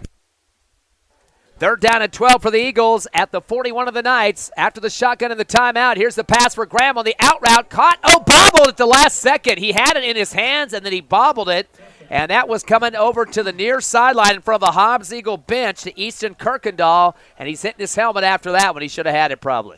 Yeah, it was in his hands, and it may have been a hook and ladder. I saw somebody cutting underneath. That may have been a little trick play there. 4th down and 12 as the Hobbs Eagles now at the big play situation is they're going to have to just talk about it. Now they're going to stay on the field, no timeout called, as they appear to be going for it on a 4th and 12 in Onate territory at the 42. Shotgun, handoff around the right end, near side. Travino 40, 35, and gets out of bounds at the 30, high stepping. Might even be out to a little bit shy of the 30, but that's not enough for the first down. So we'll see what they give him on that one. That was the last play of the half. I think it rolled out the clock. No, 4 seconds left. Yeah, he had to stay in bounds there. So they give him 9 on the carry for Travino. And he's got a total now of 123 yards here in the first half. So definitely one of the workhorses for the Eagles on the offensive side. And the Onate defense is used to being out there. They didn't realize they got a 4th down stop. They were still on the field. The offense was huddling to come back on, and they didn't even know. Second turnover on downs for Hobbs after that play. I guess there's a timeout. Boy, you don't hear the officials signaling it. They don't know it isn't a timeout. Their teams are lining up on the sidelines and taking that full time on the possession turnover there. But I thought they actually had called an official timeout. But yeah, I think the officials forgot to start the clock. First down and 10 now from the 33 for Onate. Deep on their side of the field, though, on the left hash. 4 seconds remaining, so this is just going to be a last play opportunity. Down 27-0 to the Eagles. Trips right, receiver left. Signs in the backfield on the shotgun. Fakes a handoff to nobody.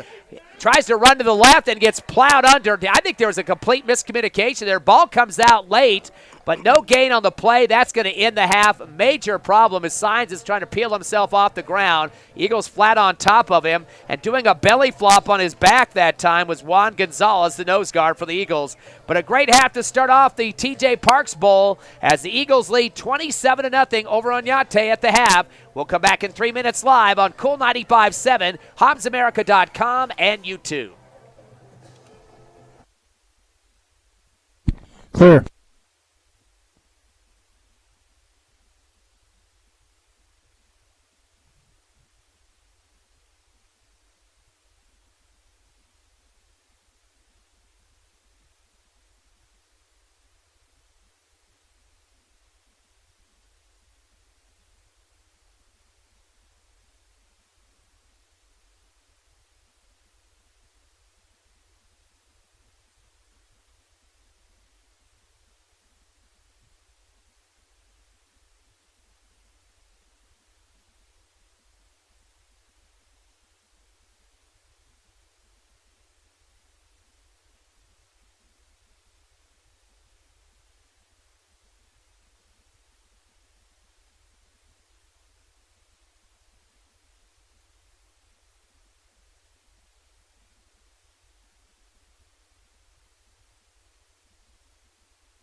One minute.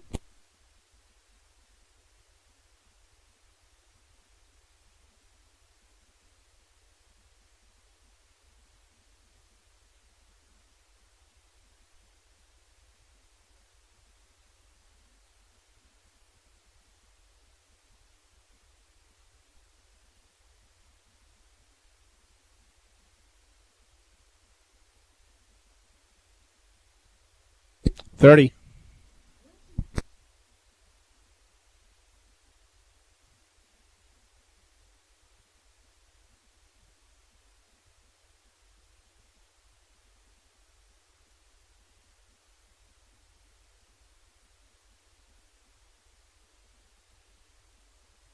Back in 10.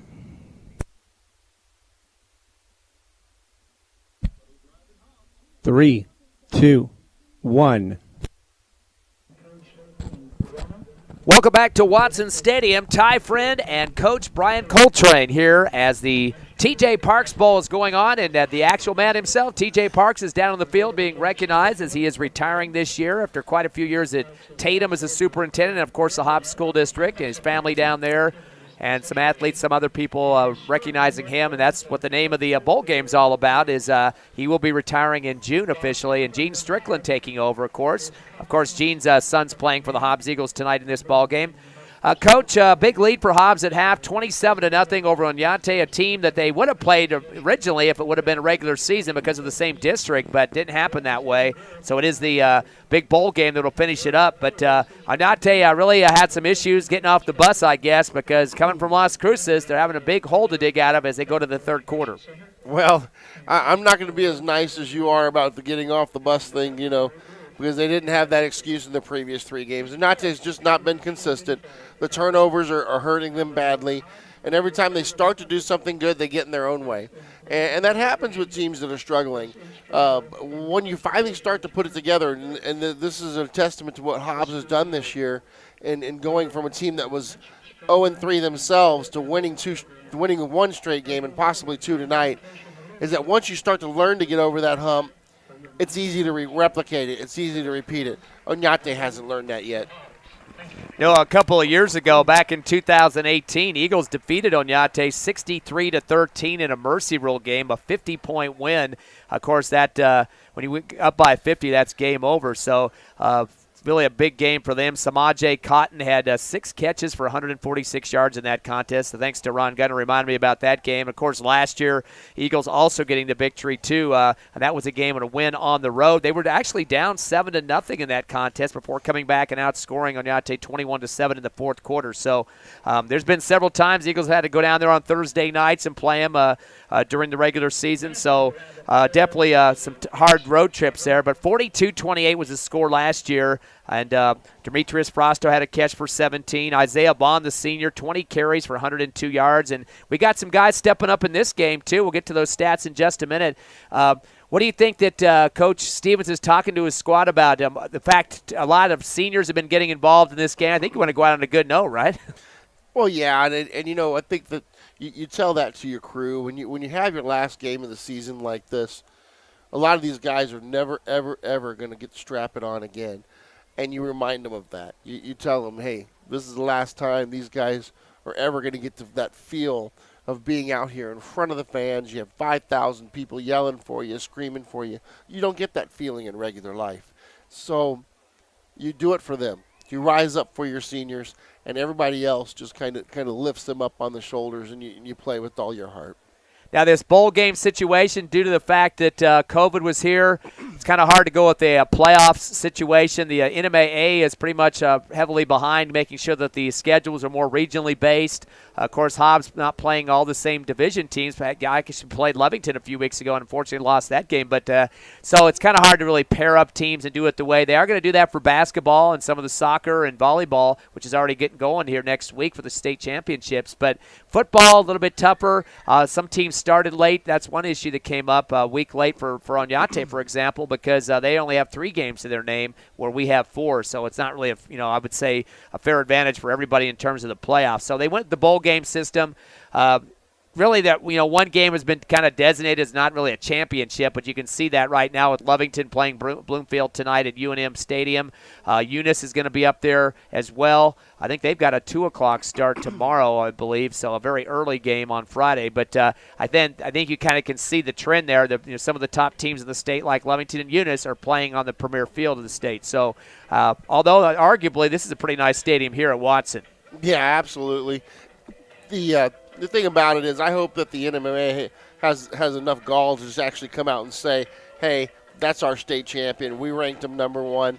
they earned it here and give it to them.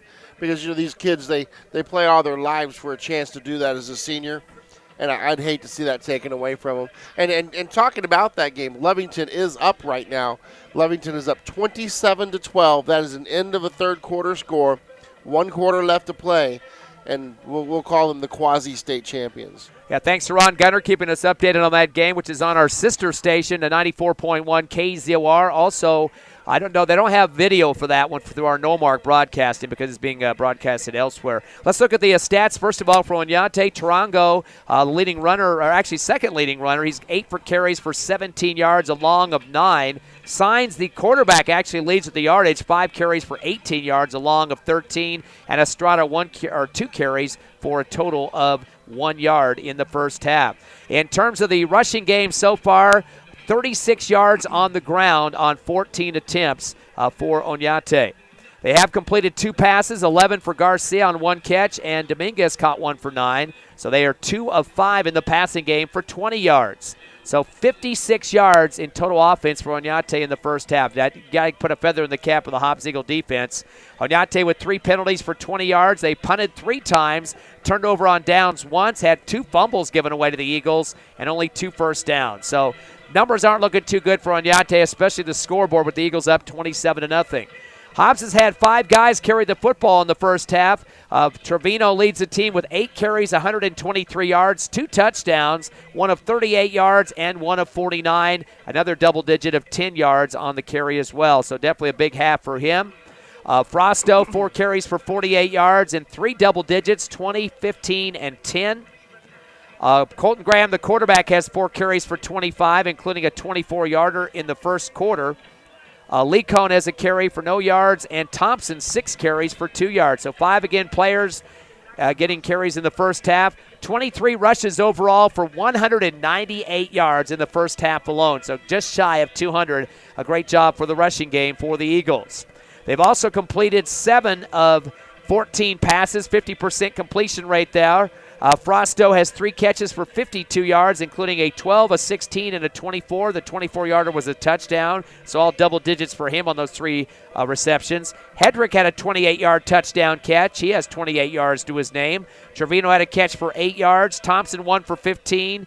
And Van Landingham 1 for 8. So Eagles again 7 of 14 in the passing game for 111 yards. Eagles are already over 300 yards in total offense at 309. So definitely a big half for them. 3 penalties for 35. They've had 8 first downs, 2 punts, 2 turnovers on down. So there's the numbers for the Eagles. But once again, Coach, just shy of 200 yards on the ground so far.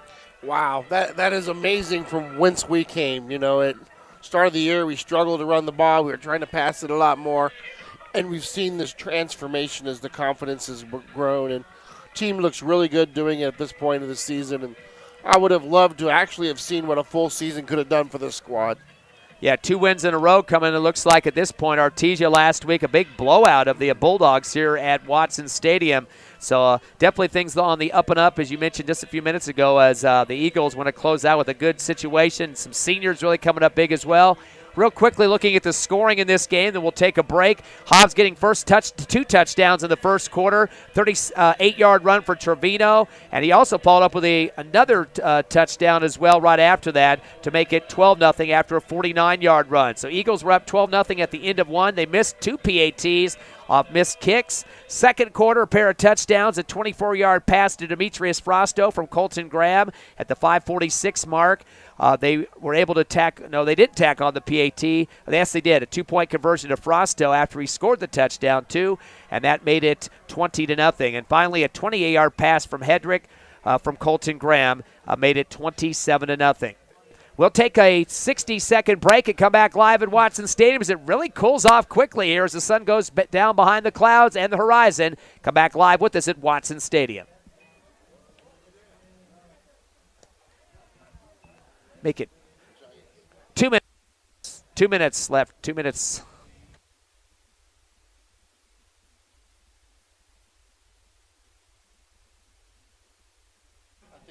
Two minutes, Ron. 2 minutes.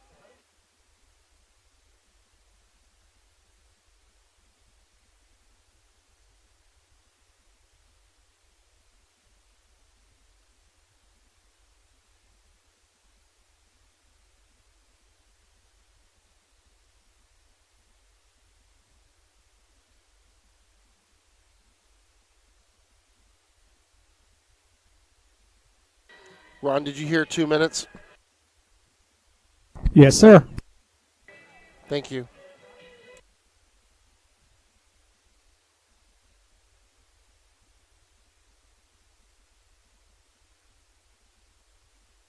One minute.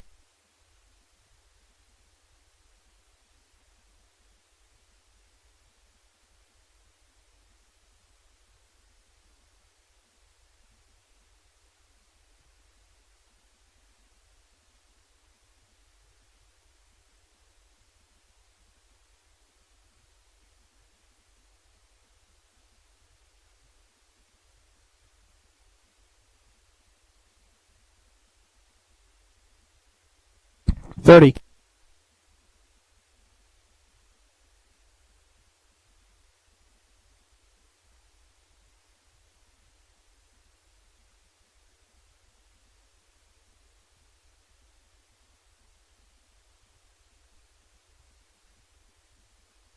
Back in 10.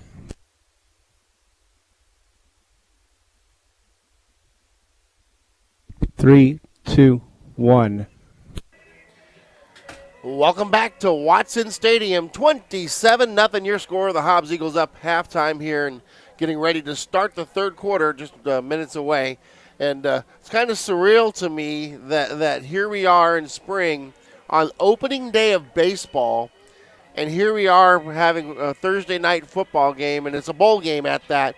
But, boy, I am so glad to be here, as I know my buddy here, Ty, is as well. You cannot complain about being able to finally get to see these kids play, but opening day baseball, and here we are playing football. Yeah, it's kind of weird, though. It almost feels like fall, though, as that sun went down. It really dropped down about 10, 15 degrees. I just put this jacket on here. Usually we kind of smolder up here in the press box, but that's usually during August and September. But, yeah, it definitely dropped down quickly once that sun went behind the horizon. Hobbs Eagles back out on the field with those black uniforms. They're pretty happy after that big win last week over Artesia, and now up 27-0. Question about road trips. So Las Cruces, about a probably more close to 6-hour road trip as you come from Las Cruces on the bus, 5.5 to 6. But does that really affect you as a team? I mean, you've coached quite a few years. What was your longest bus trip when you were in Texas? Oh, gosh. I can remember, I would say 6-7 hours one way. It was common. We had a district that spawned from all the way from like San Angelo to El Paso. We had Tornillo, and on actually the other side of El Paso, we had Anthony in the same district, and we were actually kind of the middle school. But every trip was long for us. Our shortest trip was actually 2.5 hours. But it does affect you when you have those long trips, and you know, smart coaches, they're going to take a day to do it. They're not going to get you up, rush you there, and get you off the bus. Smart coaches are going to take the time, get you here a few hours before game time, get you stretched out, make a day of it, plan out things, break it up where you don't feel like you're on a long trip like that. That's a smart way to do it. And the other thing we had to remember, too, NMAA did rule that you cannot have overnight stays, so no motel stay for Onate here in Hobbs, which does put a little burden. Coaches aren't really fond of those anyway. I mean, for football, you got so many players and so many motel rooms to deal with. It's not. Now, I know there's some coaches that will actually stay in a gym or like a football facility that we have here. Let's have the kids sleep in there, would they not even want to deal with all the motel festivities? I'm glad I've never had to do that. Well, the Eagles, though, with a nice, comfortable lead at home, of course, 27-0. And we mentioned before, too, in the pregame show, there's a lot of overlap with other seasons. And basketball is underway. Of course, that win over Artesia the other night, 11-point victory. Kind of I would say a weak start in the first quarter, but they came back strong, especially in that second half, and really got things going with the full court press and get some points there.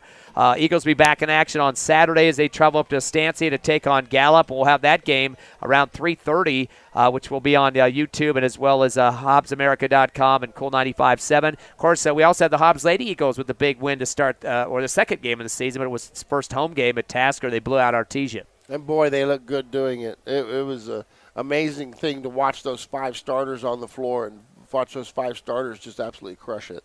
I believe their game coming up next week as well. I think they're at Goddard on Tuesday, I believe, April 6th. I think we have the boys will be at Goddard Tuesday, and the girls will be home at Tasker Arena. So basketball tomorrow, or Saturday, excuse me. I keep thinking this is Friday. Saturday, they will be on the road. The boys will be. So we'll have that game covered live. So make sure you check that out.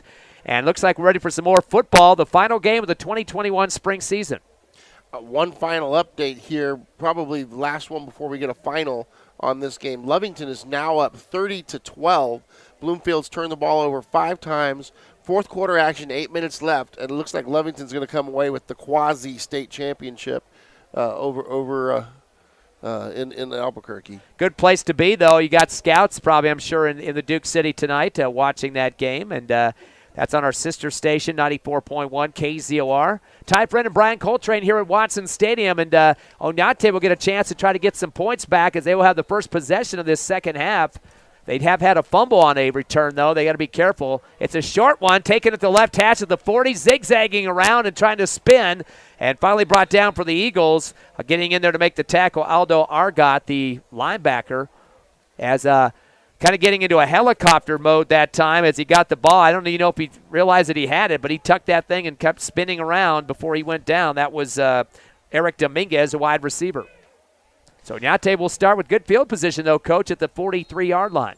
It's probably some of the best field position they've had this game. I don't recall them being in our territory at all. So they'll move up to that left hash. 27-0 your score here at the half as we start the third quarter, I should say. They line up, get in the trips right, left receiver as well. Ready for that shotgun. Is Signs. High snap, hands it off at the last second, stretched it out in front of himself, and it's going to just be a dive up the gut and plowing ahead for about 4 yards. I believe that was the guy that they keep giving to Tarango. We'll see. Oh, it looked like he's hurt, too. He's flat on his stomach. It looked like he might have got his wrist or something. He's holding that arm underneath him. I think he hit the turf and might have crunched under his wrist bone there. Could be a rib, too. He may be holding it over his rib. I'm not sure, but he took quite a wallop on that one. He got his full head of steam going forward. That wasn't Tarango. Now 30-19, 8:29 left. That is a fourth quarter score. 4th down and 7 now for Onate. They are 2 of 6 in the passing game. Get a late man on the field as he lines up in the right slot. Signs. Now they're in the punt formation as we get a good snap to the 35. Sidewinder kick. Takes a spiral. Bounces at the Eagle 20. Hobbs tries to get on top of it. Very dangerous in between 3 guys for Onate. I don't think he should have done that. As tried to pick it up with one hand, too, which was dangerous in that area for the Eagles. That was Adonis Bryant. And that's what I've been talking about all season, is that's such a risky play. He's gotten away with it 2 or 3 times this season where he shouldn't have. And that time, that ball takes a slightly different bounce. Next thing you know, it's a fumble. He looked like he was trying to palm it, actually. On that he was trying to scoop. Yeah. It's going to be at the 18-yard line. Hobbs, actually the 17 now on the left hash. Twins left and right as shotgun for Colton Graham with a split formation backfield. Looks like Onate almost get off sides as the nose guard kind of popped up across Salvador Ronquillo. Did the referee get the flag on that one? Yes, it did. And that will be a 5-yard penalty against Onate, being a little bit too eager on that front. I don't know if the cadence call might have drawn him off a little bit there. Oh, yeah. Yeah, they were going on soon, and it was a slow count, and sure enough, he jumped. 4 penalties for 25 yards total for Onate. Now to move the ball up to the 22.5 for the Eagles. Twins left and right. Colton Graham between 2 of his running backs now.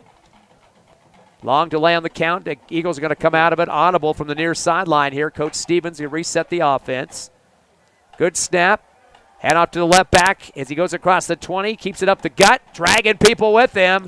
Boy, Thompson was not going to go down easy that time. And, I think he gets the first down out of it, too. Yeah, he does. And he kept flailing his body at the end, trying to rip out the people that had his grasp.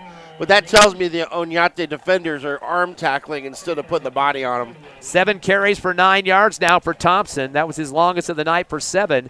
1st and 10 at the 31-yard line. The Eagles now with 9 first downs. They lead 27-0 here in the third. Twins right, single receiver left. Shotgun to Graham. Handoff run the right into Thompson. Right hash 35. Trying to zig back to the middle. And he gets another 4. Make it 5 for Thompson. Thompson did a great job getting north and south. Wasn't a whole lot of room there, but he got what he could.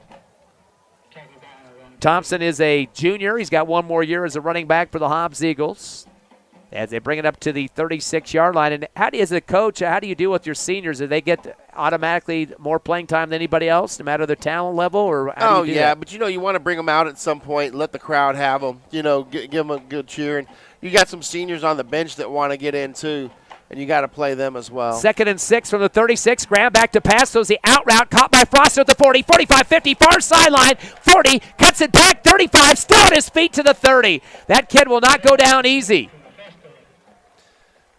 And he had so much head of steam going when they finally did make the tackle. It looked like the defender got the worst of it. 35-yard reception for Frosto. He's got 4 catches now for 87 yards. That's 8 of 15. Colton Graham at the quarterback position. Amazing, amazing. We're really starting to come together.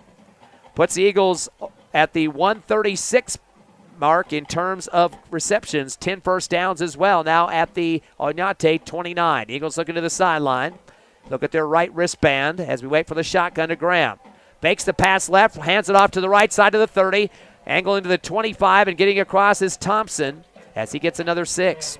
And good lead block by Lacone. Lacone actually showed him where the hole was by cutting up into it, getting a block on one of the linebackers, getting him a seal for about 6 yards there. 9 carries for Thompson and 19 yards total. He's had 3 in this third quarter for 17. 27-0 Hobbs over Onate. 8:55 remaining.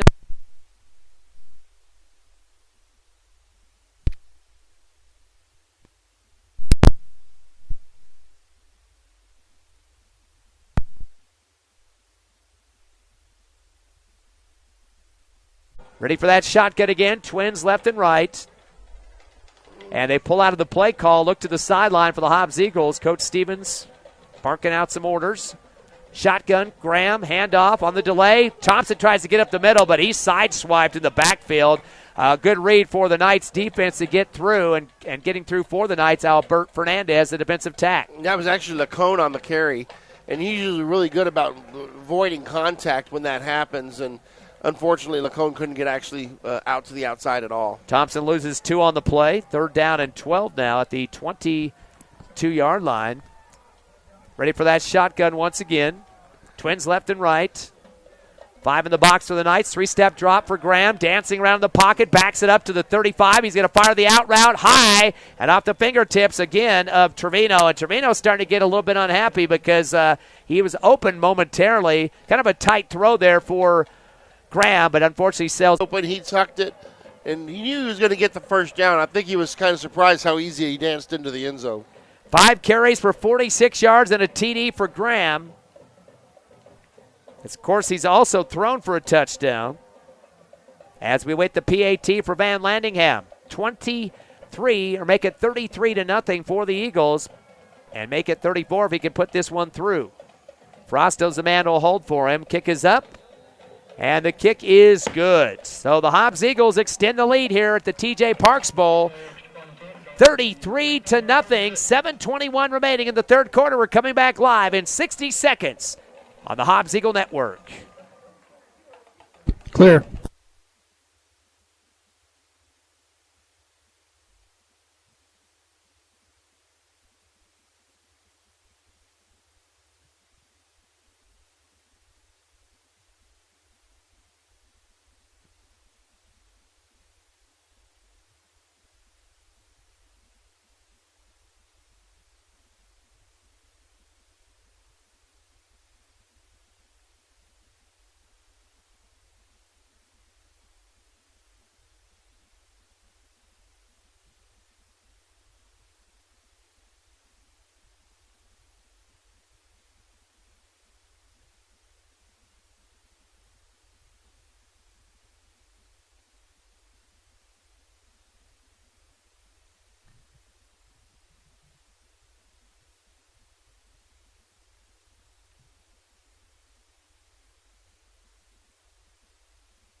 Five, 3, 2, 1. Back at Watson Stadium, the Hobbs Eagles kicking off to the Knights. They return it to the 42-yard line on the left hash, so some good field position. We've seen this a few times for the Knights, but they just can't do anything with the offense. They move it even further down. Yeah, this is about as far as they get, and Hobbs' defense just kind of tightens up. And at that point, Onate goes backwards. Hobbs scoring off a 21-yard run for the quarterback Colton Graham to make it 33-0 with just a little bit of time left in the third, 7:21. And we're just 2 points away from mercy roll. Forgot about that. Trips right, receiver left, as the quarterback signs in the backfield with one back with him, and that is Tarango.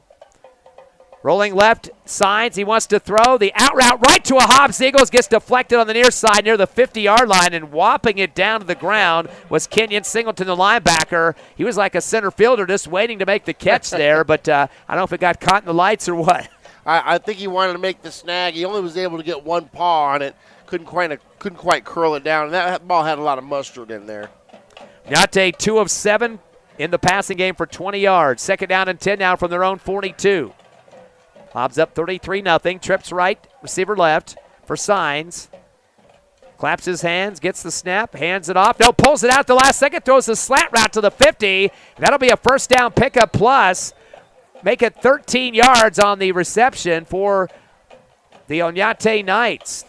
And that's the first time that they've come across midfield today on offense. And that was a little run-pass option. He had his choice of handing it off or throwing it, and he actually made the right choice. 12-yard reception for Garcia. 2 catches for 23 yards. The third reception of the ball game for the Knights. They have a first down, only the third, though, at the Eagle 46. Eagles defense looked like they're kind of peeling back their ears and bringing it on that one. I think they're a little bit frustrated they gave up the yards they did the last couple of plays. Looks like his knee went down after a 2-yard pickup, so he's got 3 carries for 17 now. Second down and 8 from the Eagle 28-yard line. Onate with twins left and right. Signs takes the snap, flips it out on the option on the right side to the 30, and stretching it out to the 28. A little bit past the line of scrimmage, maybe by about a yard. Estrada getting well outside that time, and that was kind of a quick pitch. The defense really didn't bite inside much on that one. And Strickland did a great job of coming up from the secondary and getting it wrapped up. Defensive end did their job, took the quarterback out. Corner tried to keep contained, was getting actually blocked in the back and held a little bit. Wasn't able to break free, but luckily the safety came up and made a play. They gave forward progress to Estrada for 2 yards and make it now a third down and 6 for Onate at the Eagle 22.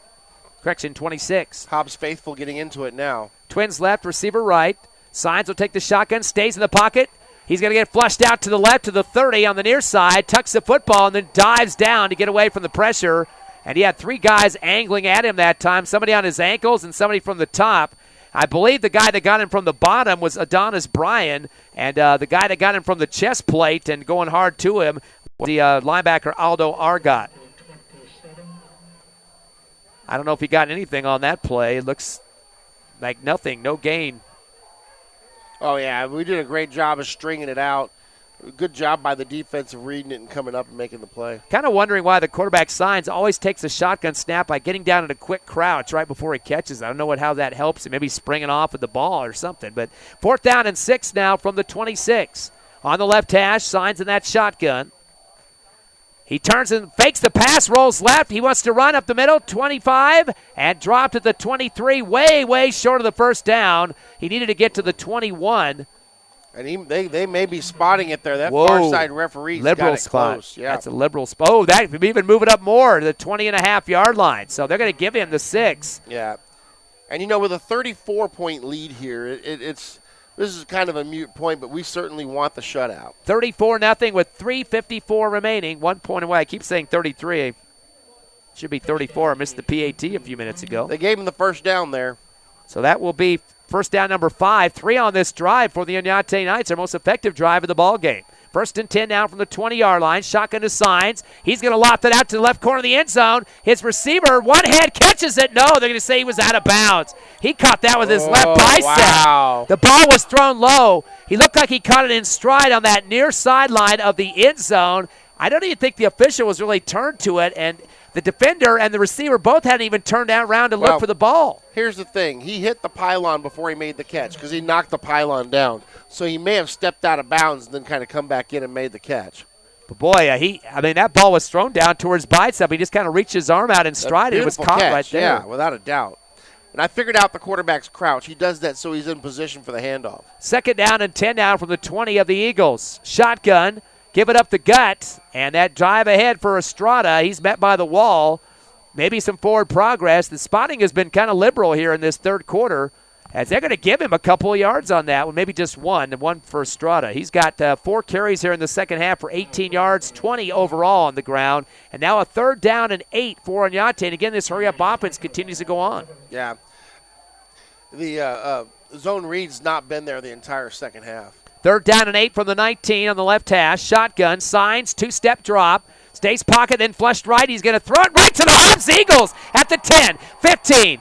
I don't even know why he threw that right to the Eagles. There was nobody around, and there's a late flag on the return. So the pickup, the INT for the Eagles. I don't know what the heck he was thinking on that. Right to the numbers of the Eagle. The linebacker was waiting for it in his number plate. Aldo Argyle. Yeah, the linebacker, as he picks it off. And it looked like the quarterback looked right at him and just flicked it to him like a dart. I mean, there's nobody even around him. And even before they completely let go of the ball, the quarterback knew it and started running to make the tackle on the interception. Actually hurt himself a little bit on that. He got up limping. Well, at home, I think the Knights wear black, so maybe he's just getting confused with what color he's wearing tonight. It happens. Well, they're just called the Knights now, not the Black Knights like they used to be. 1st down and 10 from the 20. Fake the handoff, rolling right. Colton Graham. Was that a mistake or what? But he looked like he was going to hand it off, and then didn't look like he really was running that hard as he got away from the handoff and headed right. But he gets met in the backfield. He's going to lose 5 on that one. It's a final. Lovington 37, Bloomfield 19. Lovington are quasi-state champions. So Colton Graham losing 5. As he's got 6 carries for 41 yards after the 5-yard loss there back at the 15. And that's a great win for Lovington, Coach. Of course, they beat the Eagles a few weeks ago and knocked off number 1 Port Tallis last week, giving them the chance to play for that game. That's telling me the teams we played are a lot stronger than what we're seeing in the rest of the state. Of course, beat Artesia last week, 50-plus points on the board. Shotgun to Graham. Go with the handoff up the middle. I think that's Lee Cohn that gets it as the pile comes at him. Not much of a gain on that one, maybe a yard as they get the pile uncovered. It's going to bring a long 3rd down here. So they're going to give Lee Cohn about a yard on that one. That's his 3rd carry for 3 yards. And you'd like to hear that the Hobbs Eagle band here at the stadium tonight, the first game they had to play for this whole season, that we've had the 5th game of the season going in. Oh, yeah. The band has been wonderful all night. The fans are into it. The band, like always, is into it. It's a great environment tonight for football. They gave Lee Cohn 2 yards, 3rd down and 13 now. Shotgun from Graham, trips right, receiver left. He's going to step up in the pocket, take a run. 15, heads right, 20, near sideline, 25, out of bounds at the 28. There's a flag back at the 17-yard line or 16 on the far sideline. Yeah, Not a good zone to be getting a flag in. Probably a hole in the coaching staff over there, too. Talk to the official. Whoa, they call a false start and didn't stop the play. That took about 20 seconds. He called it defensive first, and then he made the false start motion. Should have stopped the play, though. Yeah, it should, like always. But that's been a weird thing all season. Things that should stop the play turn out to be penalty. And notice the Whitecap taking a long time to discuss that with them. Why do we let the play come all the way to the other sideline and continue down the field and blow the whistle? Probably and I know asking him if his whistle works. In the defensive officials, I'm being one myself, and it's not easy to hear that whistle from the mask, but at the same time, that flag should be high in the air, too, to make sure you can see it. Now he's going to talk to Whitecap, talking to Coach Stevens. Maybe he's asking why the signal changed from what did you see in a defensive offside? First he did the defensive offsides, and then he did a false start, and then he had to explain to the referee why he didn't blow the whistle, and now the white hat has to explain to Coach Stevens why they're messing it up. You notice he's got a lot of coaches in the ear of the official on that far sideline. I think that was getting in his head. Now the Whitecap's going over to the other side to talk to them about it. So, yeah. And bringing that sideline judge in to listen to it. I bet you at some point the coaches from Onate say something to him. 5-yard penalty against the Eagles, so we know that for sure. And that's going to get the clock stopped with 1:11 remaining here in the third. 34-0 Eagles. They're just a point away from getting a Mercy Roll clock going now. Keep the clock running through incomplete passes and runs and everything else. Out of bounds, all that stuff. 3rd down and 20 now for the Eagles, back at the 11-yard line. Still trying to get everything sorted out. Some personnel moving around for the Onate in the defensive quarters here. Graham back in the shotgun with trips left, receiver right in the receiving core. Back to pass on a 3-step drop. Looking downfield, he's going to roll right now. Gets a block, heads to the near sideline. He's going to tuck it, 15. Tries to cut back and then back to the sideline to the 18-yard line. So that's about a 7-yard pickup for Colton Graham. He's had 3 carries here in the second half for 23 yards and a total of 48 on the ground. You know, at that point, that ball being as errant it was, he's kind of lucky we didn't come down with it. Onate 3 of 11 in the passing game as they have the ball now 2nd and 10 at their own 36-yard line. Hobbs with 3 in the box. Trips left, receiver right. They bring 2 linebackers up to stunt. Lope, snap. Signs will get rid of the handoff just in time on the angled left. And that's going to be about a 2-yard pickup. But luckily, for him at least, the Eagles didn't get a piece of that football. A 2-yard gain for number 1, Zach Tarango. That's going to end the third quarter of action. So give Tarango 2 on that play. As we head to the fourth quarter, Hobbs up big, 34-0, 1 point shy of the mercy roll clock. As we head to the fourth, stay with us live on HobbsAmerica.com, YouTube, and Cool 95.7. Clear.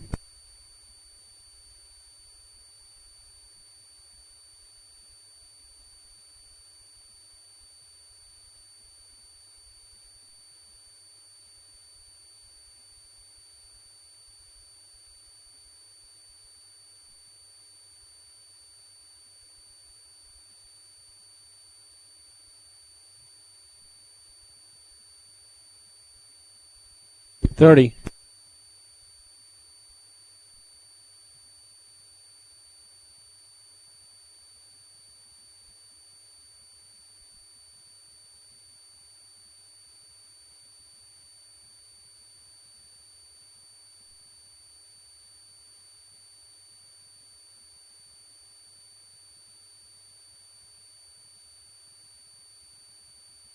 Back in 3, 2, 1. Welcome back. Fourth quarter getting ready to start here at Watson Field. 34-0. Your Hobbs Eagles are leading the Onate Knights. Onate with a third down here, deep in their own territory. And Hobbs looking to get the ball back. Ty friend, Coach Brian Coltrane, 3rd down and 8 from the 38. Twins left and right. Signs waiting for that snap. 4 in the box for the Hobbs Eagle defense. Back to pass on a 2-step drop. Steps up in the pocket. Fires the slant route over to the 48 of the Eagles. And will be a first down. Be about looks like a 13-yard pickup after the catch by Alex Dorado. And that's the second time tonight that they've crossed midfield. They're now 4 of 12 in the passing game for 34 yards. First down, which is number 6 of the contest. They have it out the Eagle 48, 1st and 10. Trips left, receiver right.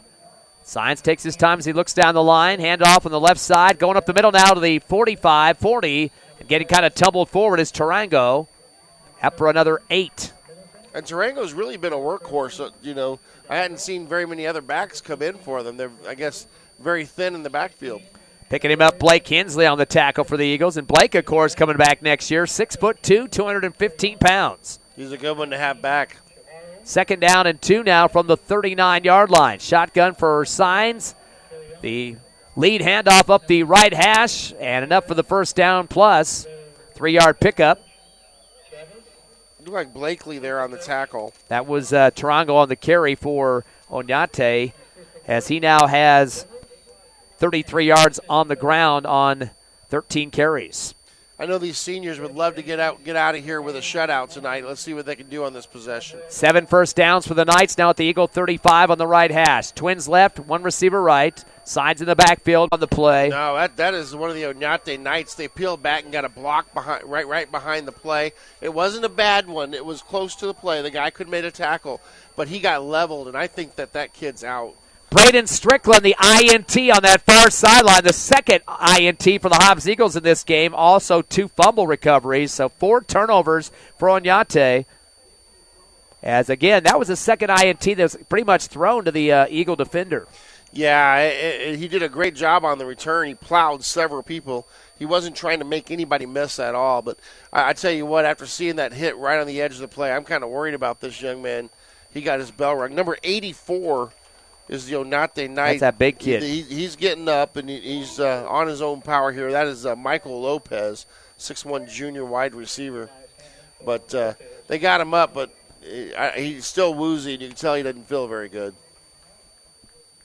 Hobbs Eagles will take over, getting close to midfield. They lead by 34 points. Again, 1 point will get it to mercy roll. There's nothing you can score with just 1 point except a PAT, which got to get something before that first. But well, there is one other way to score a point, a forfeit. Yeah, or a safety, get 2 and have an extra one left over there. First down and 10 from the 46.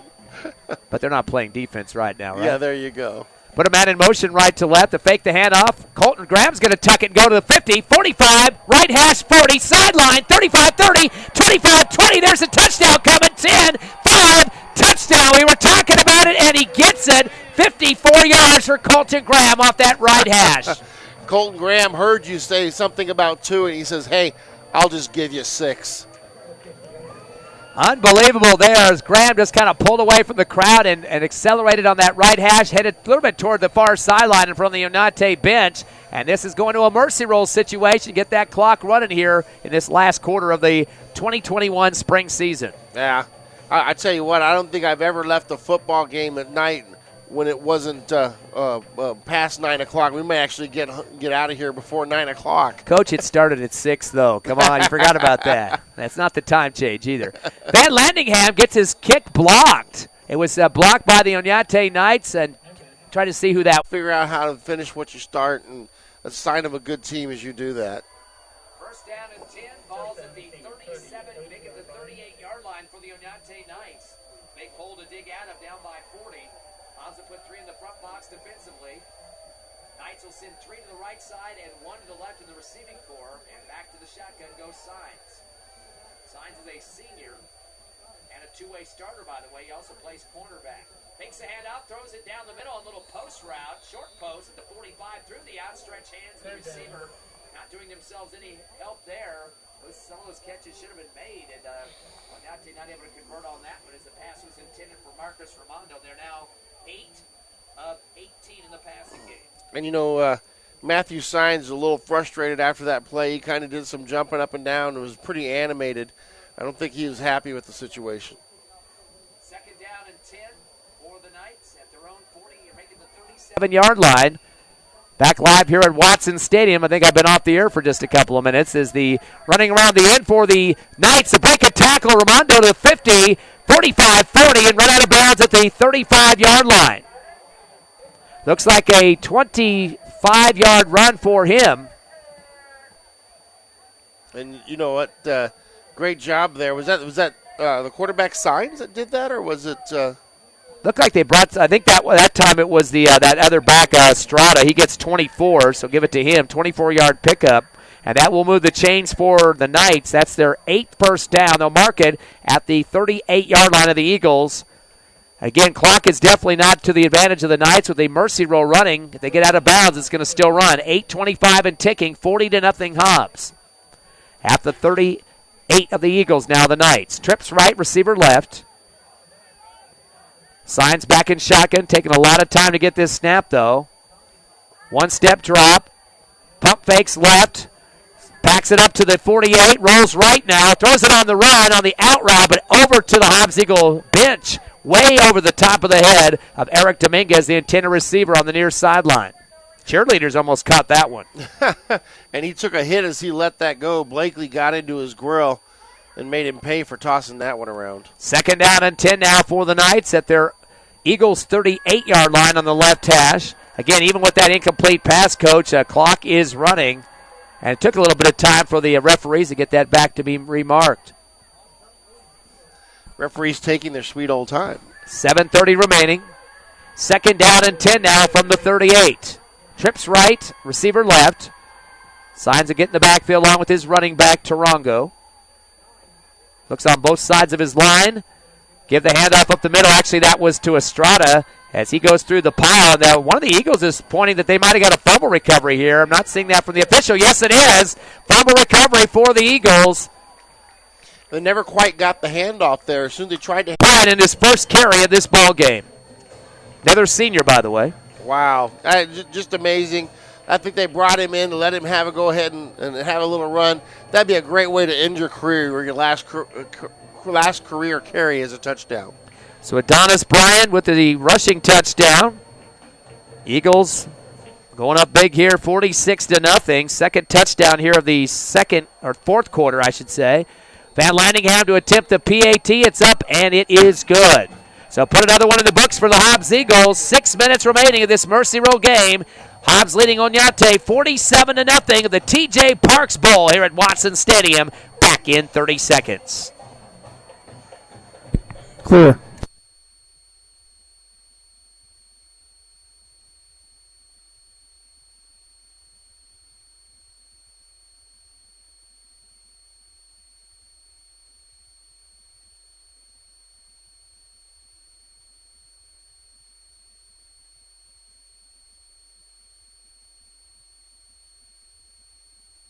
Back in 3, 2, 1. Welcome back, Watson Stadium. 47-0. The Hobbs Eagles are trouncing on the Onate Knights, and Hobbs Eagles kicking off here with 6 minutes even left on the clock. And this is a Mercy Rule game. The clock shall be ticking the rest of the way. Coach, I know you were saying in the pregame, too, that you saw some momentum building after the Artesia win, and you just wish there would be some more games added to the schedule here. Yeah, this team kind of reminds me of the team that Eunice had that lost its first 3 of the season only to end up winning a state championship because they kept improving every game. And the first 3 games they had, they lost in similar fashion. Graham kicks it down to the 11-yard line, a low one. It's picked up by the Onate Knights, brought to the 24-yard line, and shoved out of bounds was Beto Garcia. So not the best field position Onate has seen. Most of their last couple possessions, Coach, have been around the 40-yard line, so they've had a lot of opportunities to try to move the ball. But Hobbs really taking advantage of the turnovers, 3 fumbles and 2 interceptions in this game. And to be honest, our defense has been on the field a lot more than their defense because our offense is just doing things with it so quickly. 5:41 left, the Mercy Roll clock running. 35 is a Mercy Roll. We're 12-plus past that, 47-0. Onate getting everybody set, trips right, receiver left, shotgun, ready for signs. Taking a long time to get this thing snapped. Throws a quick pass to the right flat, caught at the 25-yard line, which is the line of scrimmage. They might have given him forward progress. Eagles there to meet him quickly. Nice job to wrap him up. Presley Greeno for Hobbs. Very little gain on the play as the catch was made by Alex Dorado. Hobbs making a lot of mass substitutions, bringing in a lot of bodies up front on the defensive side. Just the 5th reception for Onate in this one. 25 yards in catches for Dorado on 2 receptions. 2nd down and 8 now from the 26 on the right hash. Trips left, receiver right. Excellent to have a new quarterback. Aiden Rosser's in the game now. Hands it off up the gut, and boy, his running back gets plowed as he came up the middle and then got his head taken off. Tarango. And that linebacker for the Hobbs Eagles coming in like a bullet to put some hard hit on him, Seth Blakely. Yeah, Blakely's been everywhere tonight. His name's come up many times.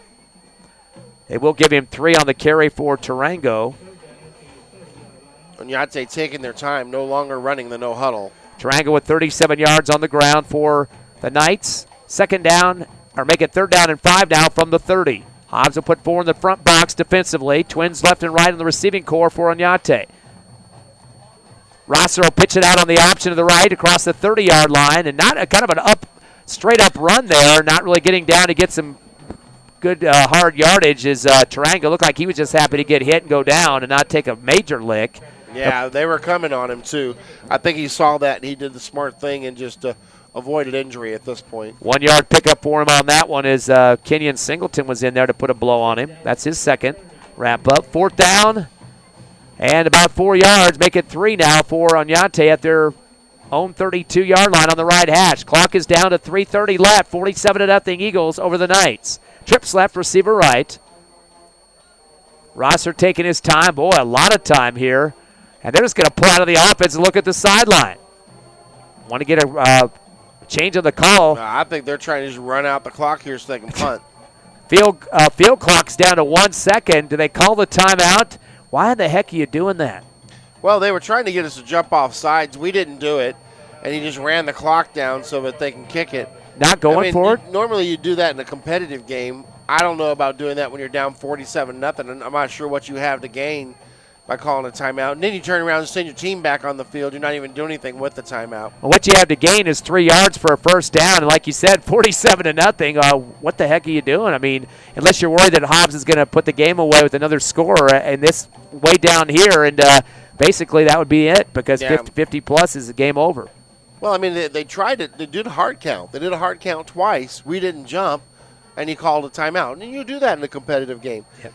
But down 47-0, to be honest, at that point, you teach lessons. You work on something. You do something that can make your team better, but you don't keep them on the field too long. Adonis Bryant's back for the Eagles. High snap. They won't punt it away from the 21-yard line. That's off the foot of Beto Garcia. Bryant kind of bobbles it at the 30 on the left sideline. He gets spun around in a big wall of jerseys. He's still not down.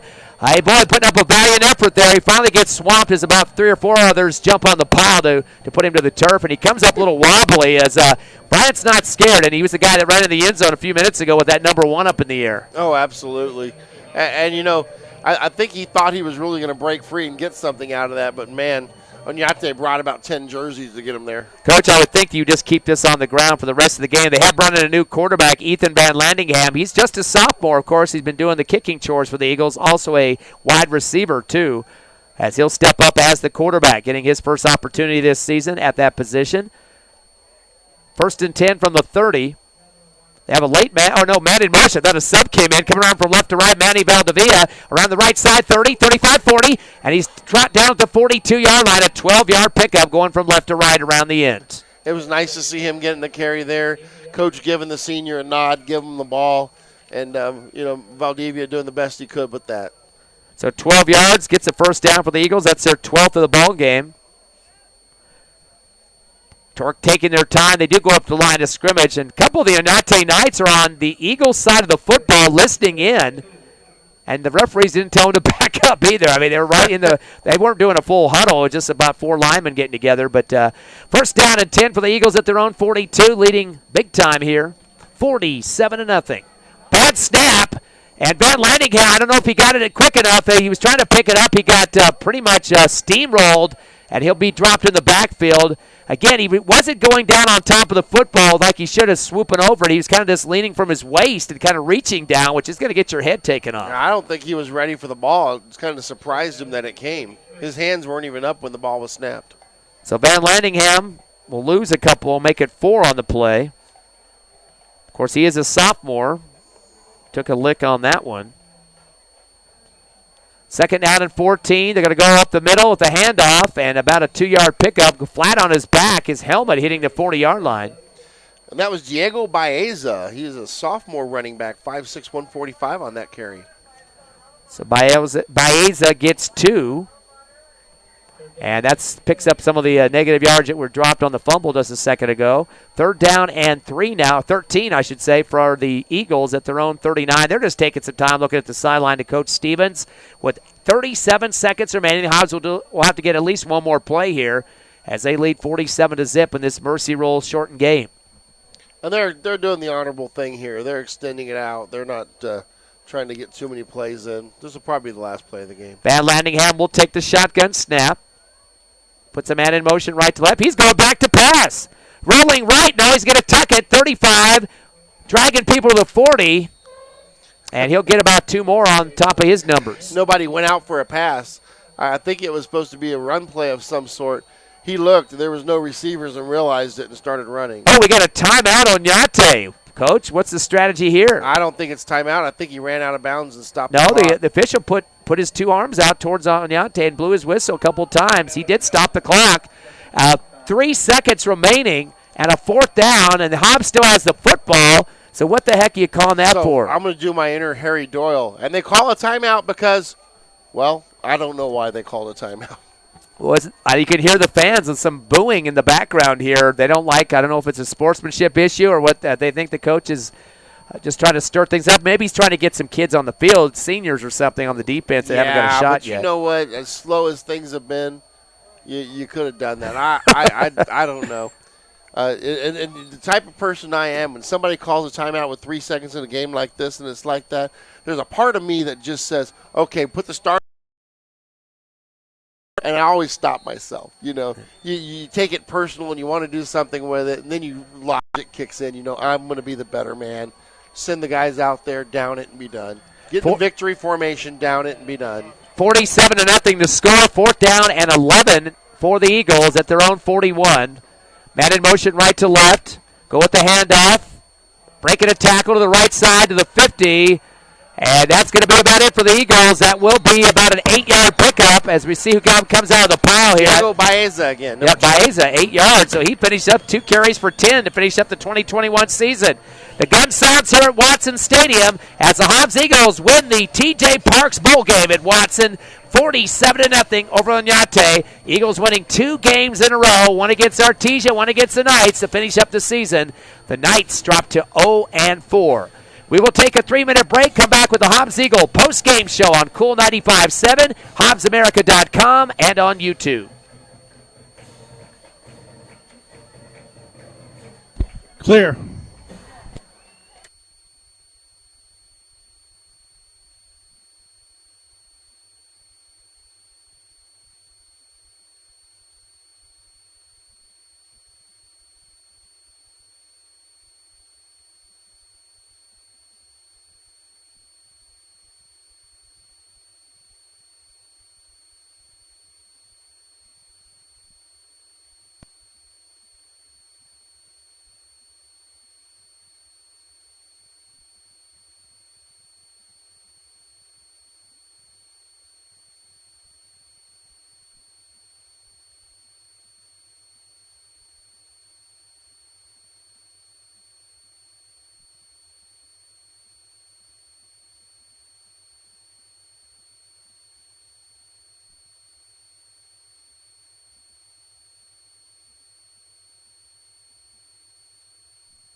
One minute. Add 30. Bingo.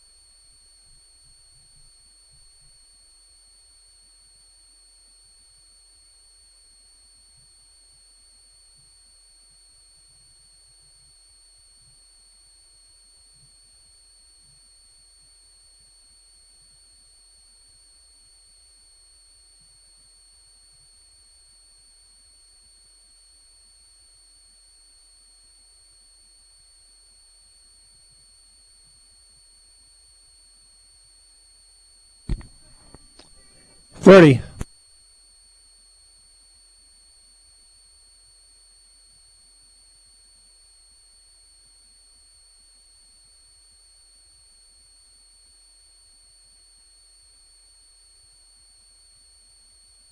Back in 10. 30, please. 30-30. Thank you.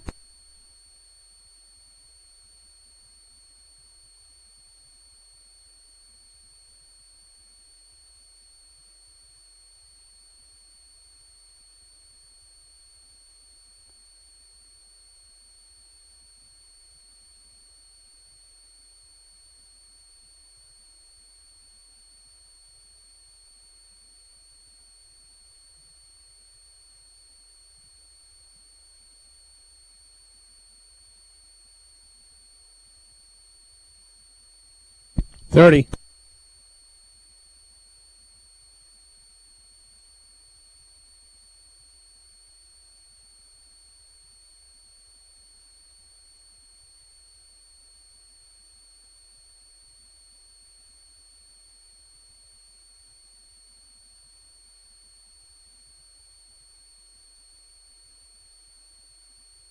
Coming back in 3, 2, 1.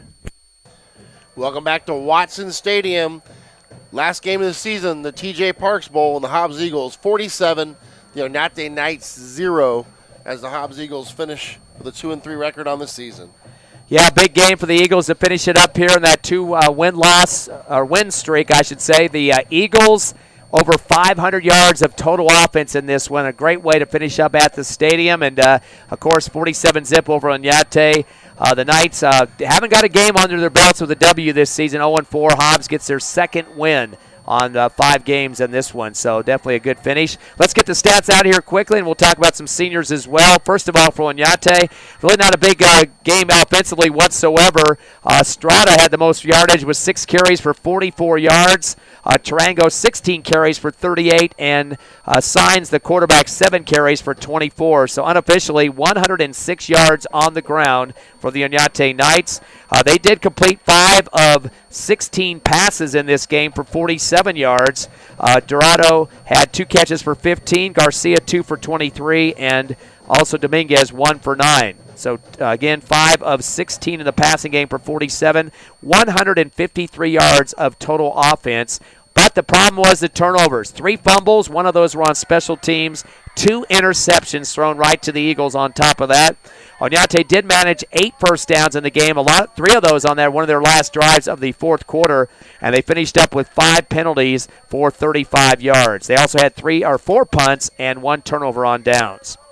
On the other side of the coin, the Hobbs Eagles. Boy, a lot of guys getting a chance to run the football tonight.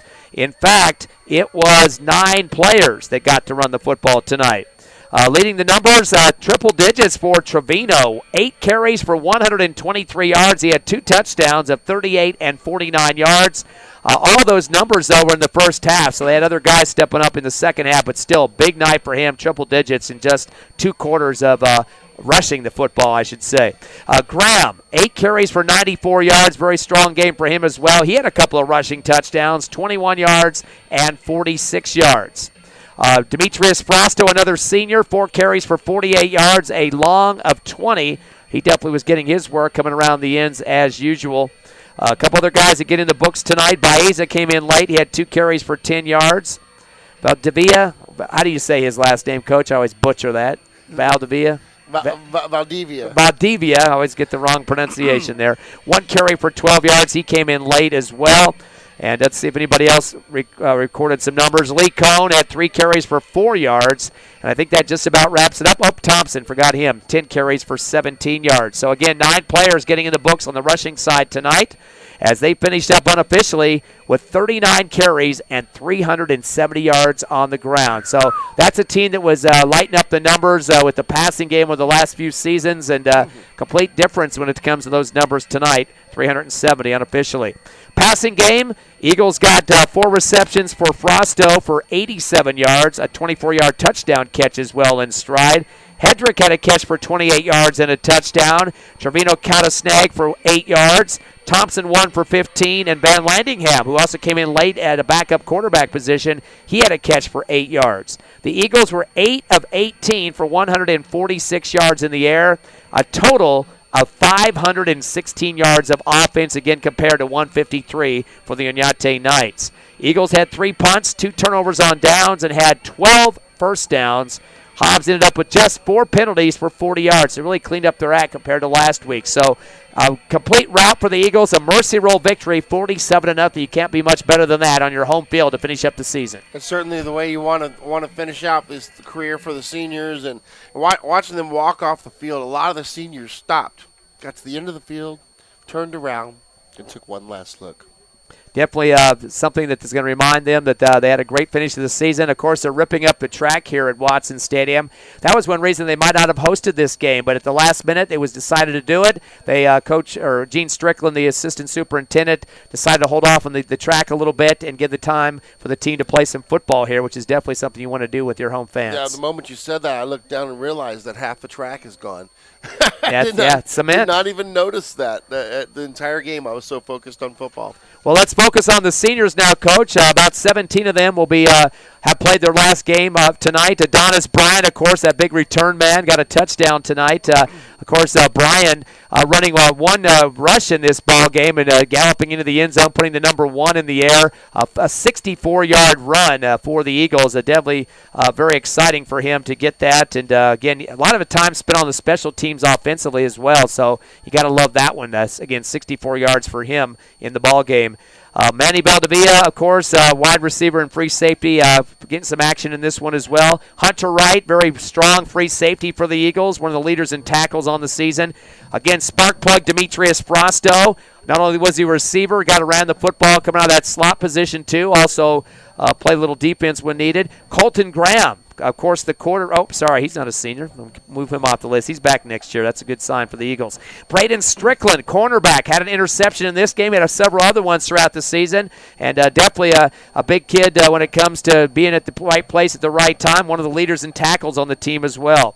Caleb Hedrick, the wide receiver, one of the tallest guys on the team at 6'3". Going to be missing him as a target of his quarterback, Colton Graham. Presley Greeno, senior, wide receiver, played some cornerback as well. He's got some size on him too at 6 foot.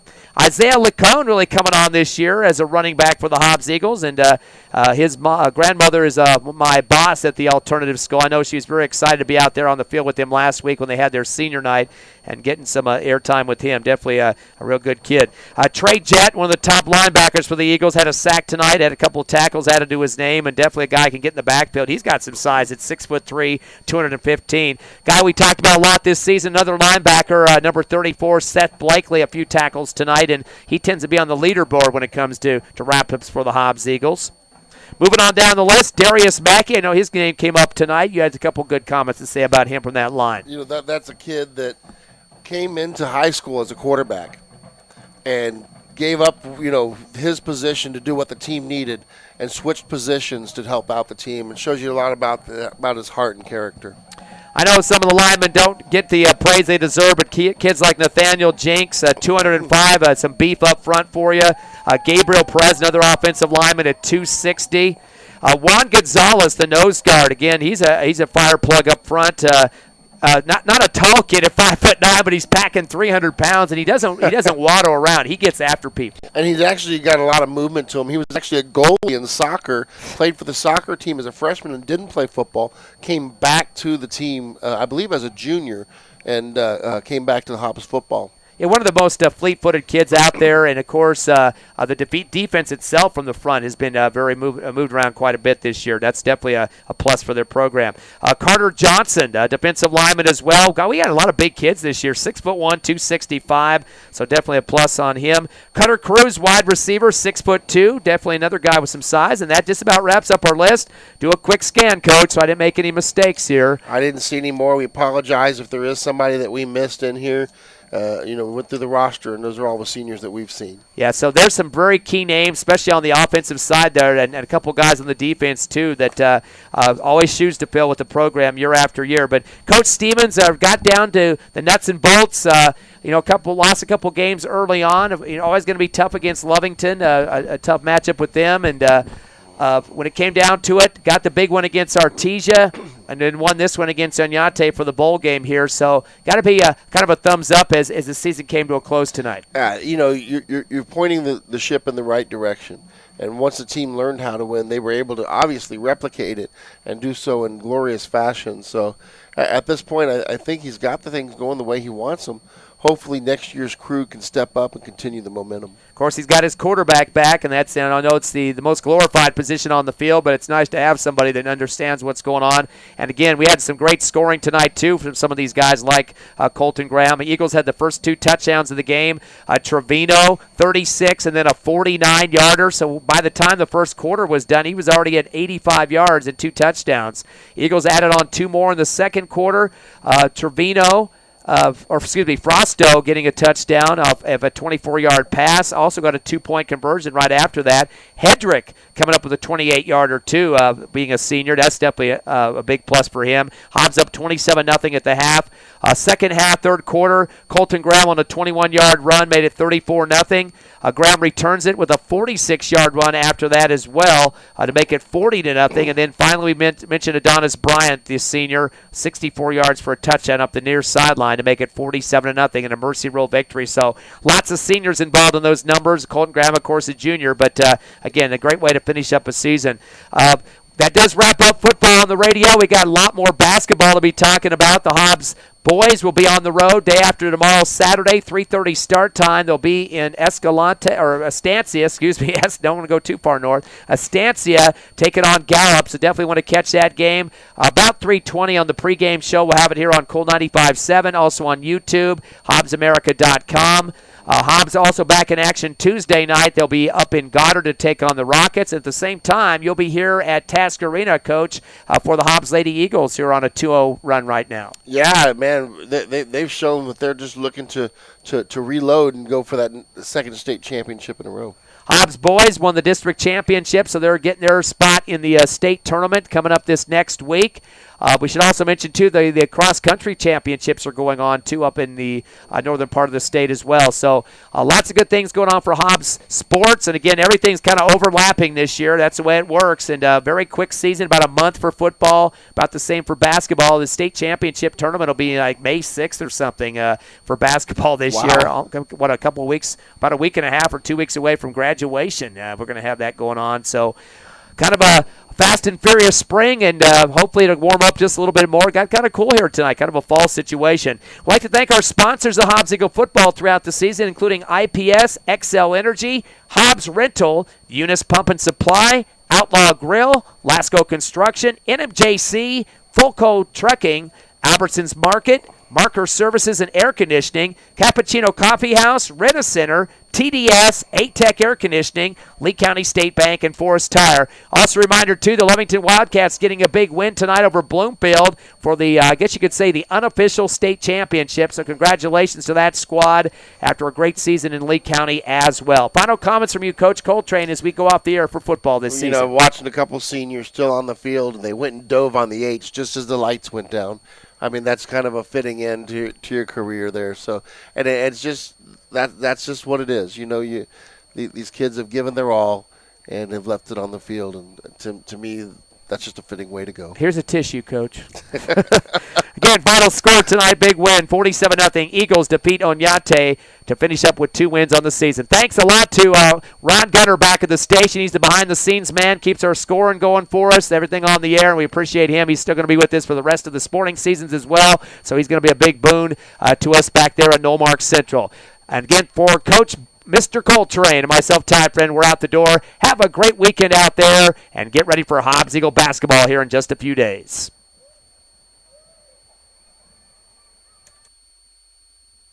Clear. Thanks a lot, Ron.